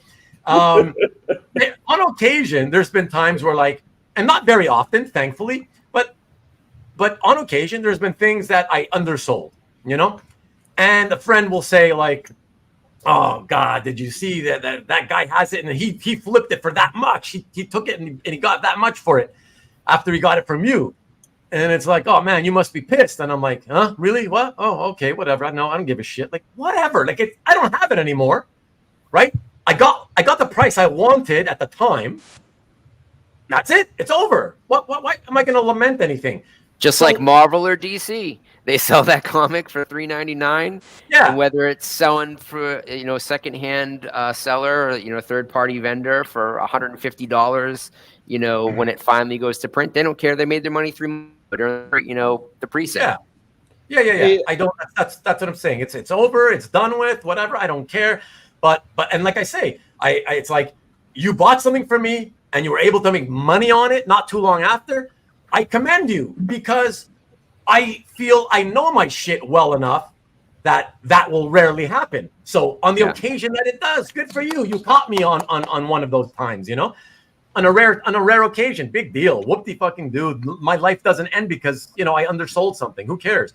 But just the same, when I see people buying from me to try to flip it on eBay or whatever, you shouldn't get angry if I think that I'm sitting here hoping that you don't succeed. You know what I mean? Like, it's not personal. It really isn't, right? There's friendships and then there's business. When we're talking about business, it's just business. That's it, We'll have a Dolphin Hall of Fame award soon. The Dolphin Hall of Fame. Yeah. I mean, I'll say this for Felix and specifically for Felix, because we can't say this about the Donnellys. When he puts something up for sale, it's at a static price. If you've been subscribing to any of the Kirby art drops, it's like a silent auction. I mean, it's enraging. Like, if you're going to offer it for sale. Let me know how much it is and I'll pay it. I don't want to get into a bidding war against myself, for a piece. And I feel when a price isn't posted, it represents a lack of transparency. This is a huge part of the fine art world. It was something that I rebelled against for decades. I always made sure to put the prices of the artwork on the site so you knew what it was. And when it's sold, you can remove it. But have it available for what the price is so people know what they're getting into. There's nothing more annoying than having to ask somebody how much something they're selling is. I mean, it's like the most frustrating aspect of this hobby, and only a handful of dealers do that. Yeah, and it's interesting that we're talking about this. I should reach out to Felix and ask him to come on and see if he's interested in talking about this whole subject. 3 hours out of his day, I doubt it. Well, interestingly enough, listen, I thought about reaching out to him a long time ago already. And for that reason that you just mentioned, Matt, I decided, not to. But I'm currently watching, I'm like 30 some odd minutes into a video where he made a guest appearance along with Sean, I think his name is, from Athenium Comic Art. They both appeared on the channel of a really small, it was Anathenium's channel, which is really so far right now very, very small, 100 and some odd subscribers only, right? So maybe he did it as a favor to Sean from Anathenium. I don't know, but they had a moderator guy. Okay, so they had a moderator. So at first I thought it was that guy's channel, But my point being that I'm 36 minutes in, but it's a 2 hour and 47 or 48 minute show on a, so who knows? Maybe he's willing. Maybe he's willing, right? So he did it for Anathenium. So who knows? So I don't know. It's something to think about. I don't know. He's probably talked about this to death. He's probably sick of fucking having to defend himself about this shit, right? So who knows if he would? But I would love to talk to him about that, And he's one thing's for sure. I'll give him. He's super. From what I can tell, he's super honest and straight up about when people complain about the price is this and the price is that. He seems to answer like truthfully, and he'll tell you like I don't tell people that this is hold it forever because it's going to be worth way more in the future. Like he doesn't do that kind of shit or whatever, and he tells people that publicly. So yeah, I don't know. Like I said, I think it would be an interesting conversation, and like I said, for this type of conversation, especially with the person in question. Yeah, it would be something that goes 3 hours. You know what I mean? So it should be that kind of thing. But anyways, whatever. If I was an artist, I would want him to rep me, and I sell artwork. Yeah, So I mean, like the guy's definitely doing something right, and he is honoring the number one rule of being an art rep. He's getting the best price for the artists under his umbrella, and he sounds like about it. Yeah, sounds like he's the Scott Boris of art agents. Yeah. I want to address this old 10 minutes ago. Jeff posted this. Paper Girls. I enjoyed the show. The comic was so much better. Ruben would hate it, just like Blade Runner. The reason I want to address it is because I did read it, not all of it, and the reason I read it was because I had been hearing so much about it, including from Kavi and other people online articles, and. Here's the funny thing is that all I ever read online about it had to do with kind of coming of age, newspaper delivery girl group. And, I never knew a female paper delivery person back when I was delivering papers. It was all boys who did it, And so I was like, oh, that seems like, a slice of life. Sounds like fun, whatever. Yeah, I gotta read that. So borrowed it from the library, started reading it. I don't know how far I got. I must have 20 some odd issues or something, or 15, or I don't know what it was. And I'm like, yeah, it wasn't great, but I was like, yeah, it's pretty good. I'm enjoying it. And all of a sudden, from one page to the next, it goes from being coming of age reality to fucking science fiction. I'm like, fuck. No, I don't understand why you expected slice of life from BKV when you read Saga and other books. Yeah, by but him, that's like I said, did he do Stumptown? Like I said, everything I had read about it, but everything I had read about it, Kavi, everything. I'm not kidding. Did not touch upon the science fiction aspect. Nothing. Right. Yeah, I read several articles about it. They didn't touch upon it. You've told me that story. You've told me that story before, and it lines up with Jeff's comment about Blade Runner. So I get it. But yeah. It's just funny to me that was your expectation. When you've read other recent BKV stuff. Well, okay. In fairness, only this one. Only this one. Only that one. Okay. You didn't read Runaways? No. Runaways was good. No. Oh, did he write? Did he write Why the Last Man? Yes. Okay, I read that too. That too. Yeah. But I don't see that as that's post-apocalyptic. I don't see that as science fiction. I don't know if you guys do, but I don't. I don't. It crosses over into it a little bit, but yeah, it's slightly different. Yeah. I mean, for me, sci-fi is kind of like when you start involving ships and people from other planets and time travel and all that stuff. That's yeah. But anyways, so guys, shockingly, Kavi, my God, my leg is killing me though now at this point. Get out of here! I'm blown away, dude. I'm blown away. I'm just toughing it out now at this point. To be honest, I can imagine, but I'm blown away. Thank you so much, man. Like 3 hours. No, it was fun, guys. I don't know how much longer you're gonna go, but I'll try to watch from the chat for the rest of it. I just wanted to say to the rest of you. Yeah, just to the rest of you guys here with me in the studio. So we've hit the 3 hour mark. yeah, it's been a long time since I actually cut a show at 3 hours. But it's up to you guys because, again, I always go based on if you guys need to leave and do shit. There's still shockingly like 3.5 dozen live viewers, which after 3 hours, it's pretty, like, it's been a really good live group tonight. So we've had a fantastic live attendance. It was up at like 50 earlier, and it keeps actually dropping down to the low 40s, but then sometimes it jumps back up to the high 40s. So people seem to be interested tonight about nothing, even though we're talking about nothing. We've got a tip jar, everybody. We've got a tip jar for Peter David in case anybody. I'm just putting it out there for you, Hart, Matt, and Tom. Should we leave it as a 3-hour show, or is anything else you guys think you want to? I'm good at this point. I think we ought to quit while we're ahead. Yeah. Oh, yeah. We're ahead. Thanks, right. Tom. Well, according to our master of ceremony. Oh yes. Here. That sounds. He makes some numbers, Tom. You never heard of that about him? Always leave them wanting more, I think, right? So over the last 3 days, I've gone from 80 minutes on Nick's show to 100 minutes on my show last night to 180 minutes on your show tonight. So that's 3 days in a row of like strength training on my leg for sitting. Well, get some sleep and get some rest, Kavi. We want you back. It was fun hanging out. Fun hanging out with you guys. I'm just gonna catch up quick to just post these last comments because I was behind all show. Thank you guys, by the way, in the live chat. You guys kicked ass tonight. I mean, you guys were so active that, again, when you guys are super active, I never catch up until right when we're closing out the show. And that's only on purpose because I don't want to skip any of the last final comments. So thank you for being so active. It was awesome. Must have been woke. Okay, I'm going to put stuff that only maybe makes sense to me because they're old comments. I apologize. So I think some turnover. I'm okay.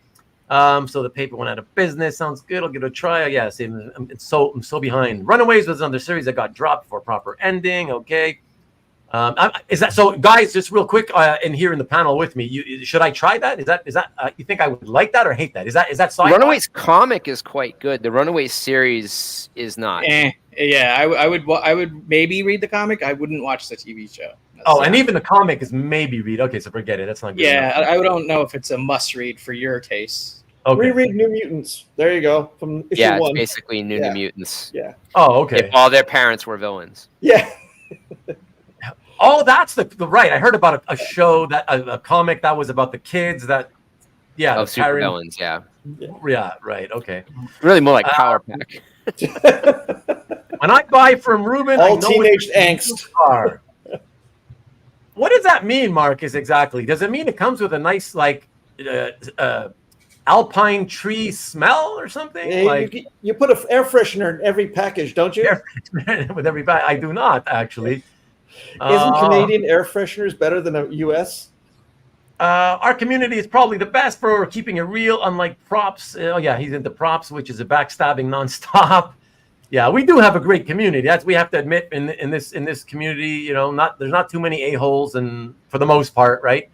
We all know some, but for the most part, everybody comes together, so that's cool. I don't flip. I sell items I had for many years. Yeah, but you also have stores as well.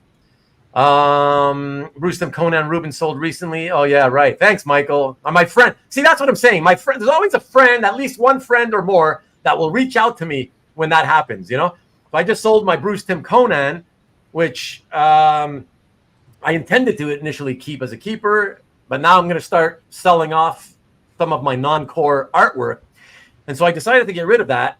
I sold it for I think it was $2,200. And he's pointing out that my friend pointed out some guy, look at this on eBay. The guy who bought it for me immediately reposted it on eBay for I think $5,000 or something. But yeah, I'll buy it for $5,000 now. If he can get it, man, I'm going to applaud him. I'm not going to get pissed at him. Oh wait, you want me to pay him? A little higher than market value of what the yield will probably be, but yeah. Does he take NFTs? I think I've got a few. How many Conan drawings are there by Bruce Timm? So if you're a Conan completist or a Bruce Timm collector that wants his weird stuff, well, that's TNA, it. TNA. Yeah. Lay tried to be mindful of Felix's time, and he said, let's keep going. Felix's choice for it to be that long. Oh, what was that about? Probably about the interview. Oh, the interview I was talking about. Right. They try to be mindful, and they said, let's keep it. Oh, okay. Yeah, well, whatever. The point being, Dan, is he was willing to do it. So, yeah, I don't know. Hey, Kavi's getting it antsy. Come on, give him a break, man. He needs his rest. I'm trying my best to make it to the end here. I know you are, Kavi. He's starting to turn blue. Yeah, so it's not like the Joe Rubenstein blue, but it's. I made an offer. Good. Man, this is a tough room, man. This is a tough room. For anybody curious, because we were talking about DWJ for a while. Lee said he made an offer to Felix for a page on his site, and he said the listed price is the price. He doesn't reduce. So for anybody wondering if he ever discounts, I guess, there you go.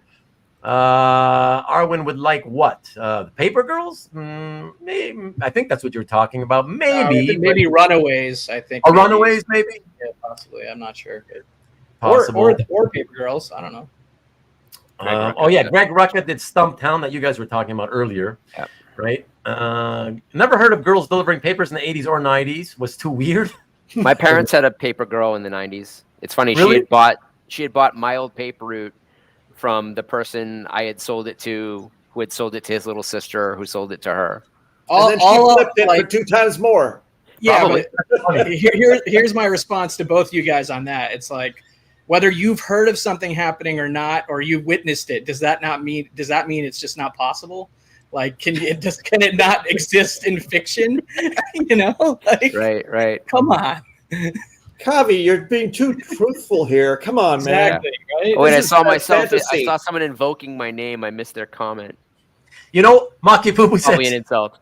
Maki Poo Poo says, he says, we can continue the same panel next Sunday. The reality is, I again have nothing planned for next week. I've got nobody booked for next week, so I might have to recruit these guys to come back. Kavi is a trooper. Thanks to everybody thanking Kavi now. I think I tempted myself to get some fried chicken like ASAP. I need some chicken ASAP. I'd rather have White Castles, okay? I'm almost there. Read the comic, watch the show, collect the art. That's the new hierarchy of super fandom. Okay. B&G, what's up? Injustice is a good. Oh yeah, I told you guys. I have an Injustice page for sale. So Bruno Redondo Injustice page. I'm glad you took me up on my market value. On my recommendation, and I'm glad to hear you're enjoying it, Steve. That's awesome. Sorry, but Matt, did you say you liked the Injustice? I have a Bruno Redondo page, like a rare, physically drawn page from Injustice. Oh, but you haven't read it though. It's only 12,000, Ruben. It's a steal. Oh, okay. It's actually below market value for his artwork. I'll have you know. In a Matt, rare turn of events on my page. Says you. Kavi's going to buy it for $4. I think it's like $250. In all seriousness, do any of you guys? I know probably it would only be Kavi and you, Matt. You have anything you want to plug at all? Well, I did my first show in over a year last night on my channel, so you can check that out if you missed it. It's not it was just kind of like this, a show with no plan. I called it No Huddle instead of nothing, but it was just a fly by the seat of my pants live stream. So yeah, check that out if you want to. I may do more more content with the plan soon, but let me No Cuddle. As your leg gets better, properly healed, hopefully you start doing more content, and hopefully you and I can finally have our show and tell, what we never did. So yeah, I'm also going to eventually do a show and tell, Ruben. I've done every other show he has on his channel except for the show and tell. You've done Hangout, you've done Roundtables, right? I've done Sale Show. I did your very first show, Kavi. Yeah, done everything but a show and tell. That's right. I was going to do a show and tell, but Ruben doesn't allow me to show what I want to tell about. Right, exactly. By the way, just in case people believe fucking Hart, right?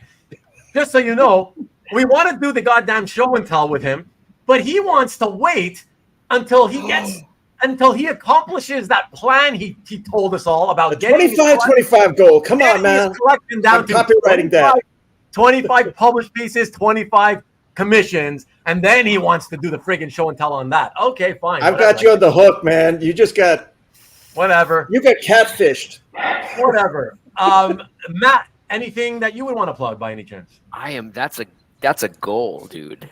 That is a worthwhile goal. I'm a little jealous. I've got to do it. I got to show Ruben is wrong. It can be done. Well, I sort of have a little bit of news. So, like I say, it was, I think 13 years ago, that I published this. And this was sort of the catalog that goes with the exhibition that I hosted, which was at the time the first. Show it again. Sure. The pop sequentialism catalog. Nice. It coincided with that exhibition in May of 2011, but it kind of became a de facto price guide for what art was selling for in that time. And everything was priced pretty much at market value at the time. I had spent a couple of years beforehand padding out the show to have enough pieces to be able to sell. It covers the dark age, so 1986 onward. I was able to have a digital color page from Watchmen, which was the only color piece in the show. I felt like we really needed something from Watchmen. Obviously, nothing affordable was available for Dark Knight Returns, and so that didn't make it in. But it went straight forward all the way to Walking Dead. And so I've, in the last couple of months, been thinking about finally doing a follow-up about collecting original art. And to do it not necessarily as an 80-page giant as I did with this, but to do something a little bit more substantial, probably do a hardcover book, maybe publish it through Last Gasp or somebody like that, maybe Bazillion Points. But I will be reaching out to quite a few of you guys in the community who have paid for commissions, and so that we can kind of make this record of everybody's stories about why they collect what they collect, how they started collecting, if they have a really specific focus, like Tom, who really loves Green Arrow, like if there's commissions that make sense for the scope of how we're going to be doing, Green Lantern, for the scope of these commissions and having that story, that might be something that we would focus, and it would have photos, not just of the individual artworks and maybe versions of the printed pages, but of how you showcase them in your house. So really a book that's a celebration of collectors as much as it is a celebration of the artwork. So that's something that I'm probably going to be amping up in the next couple of months, with a publication date of probably 14 months from now. So that will give me enough time to put all the research in, gather everything, get high-res photos, all that jazz. So, I may be reaching out to a lot of you guys through CAF. You'll get a message from Pop Sequentialism. And Lee attended, by the way. I'm leaving it up there in case you didn't notice. The Lee Parmenter, he said he went to that show. He was there. Oh, did you buy the Daredevil piece for me, Lee? Let him know, Lee. Now you got to wait like 12 seconds before you can see his answer, or 15 seconds. Right. He flipped it. Well, I hope so. It wasn't very expensive, but the funny thing is, very few pieces sold in that first show. And when you look at the prices that are printed in that book, you'd be like, "Oh my God, I could have gotten, an All-Star Superman page for $900." Yeah. So it's kind of a neat little piece of history. I obviously won't be posting prices in the next book. That's not what it's about. But it will just be about paying a little bit of attention to what makes us tick as collectors, and I think that we'll all be able to learn something from reading, a little bit about each other's collections and what motivates us. Yeah. Oh, yeah. He got the first meeting of Pearl and the American Vampire, and that page was printed in the omnibus separately from the way it was printed in the comic. And it's explained in that mini omnibus that was meant to be the very first depiction of either of them, that they ended up adding to it. I kept a page from that issue as well. I kept the origin page where he gets turned into a vampire, where the vampire bleeds into his eye. But yeah, I held on to that page for a very, very long time. Cool. Looking forward to it, Matt. Mm-hmm. Matt, so this is something you're definitely moving forward with, or just still on the thinking about it stage? No, I'm moving forward. It's I've given myself like that timeline of like a good 14 months because I can probably, once I figure out what the scope is going to be based on the people who want to participate, I'll reach out to some people who will not want to share their commissions, who will not want them printed. I have already permission from DC, Marvel, Image, and a few other publishers to be able to reproduce the artwork. There's kind of a general academic agreement, and it's just a send off. I've done this before. I've been through the process. So that stuff's all taken care of. Distribution and who's going to publish it is also not a really time consuming thing for me. I've got publishers that want to work with me. So it will be happening. It'll just depend. Once it's all together and once I give it to the publisher, they may decide to hold back for 6 months to hit the right date or whatever. But my timeline for getting it complete is 12 to 14 months. Cool. Well, I look forward to getting your email someday. Yes. Awesome. Tom, I mean, I know you're not a YouTube type guy who's doing kind of things. Anything you want this? Yeah, I just want this thing to wrap up so I can go figure out who the fuck Daniel Warren Johnson is. And with that, everybody, that is the best segue out of the fucking show. Yeah, that's awesome. I appreciate that, Tom. Thank you. Matt, Tom, Hart, Coffee, of course, especially Coffee with a broken leg. Love it, man. Thank you guys so much. Have a good one.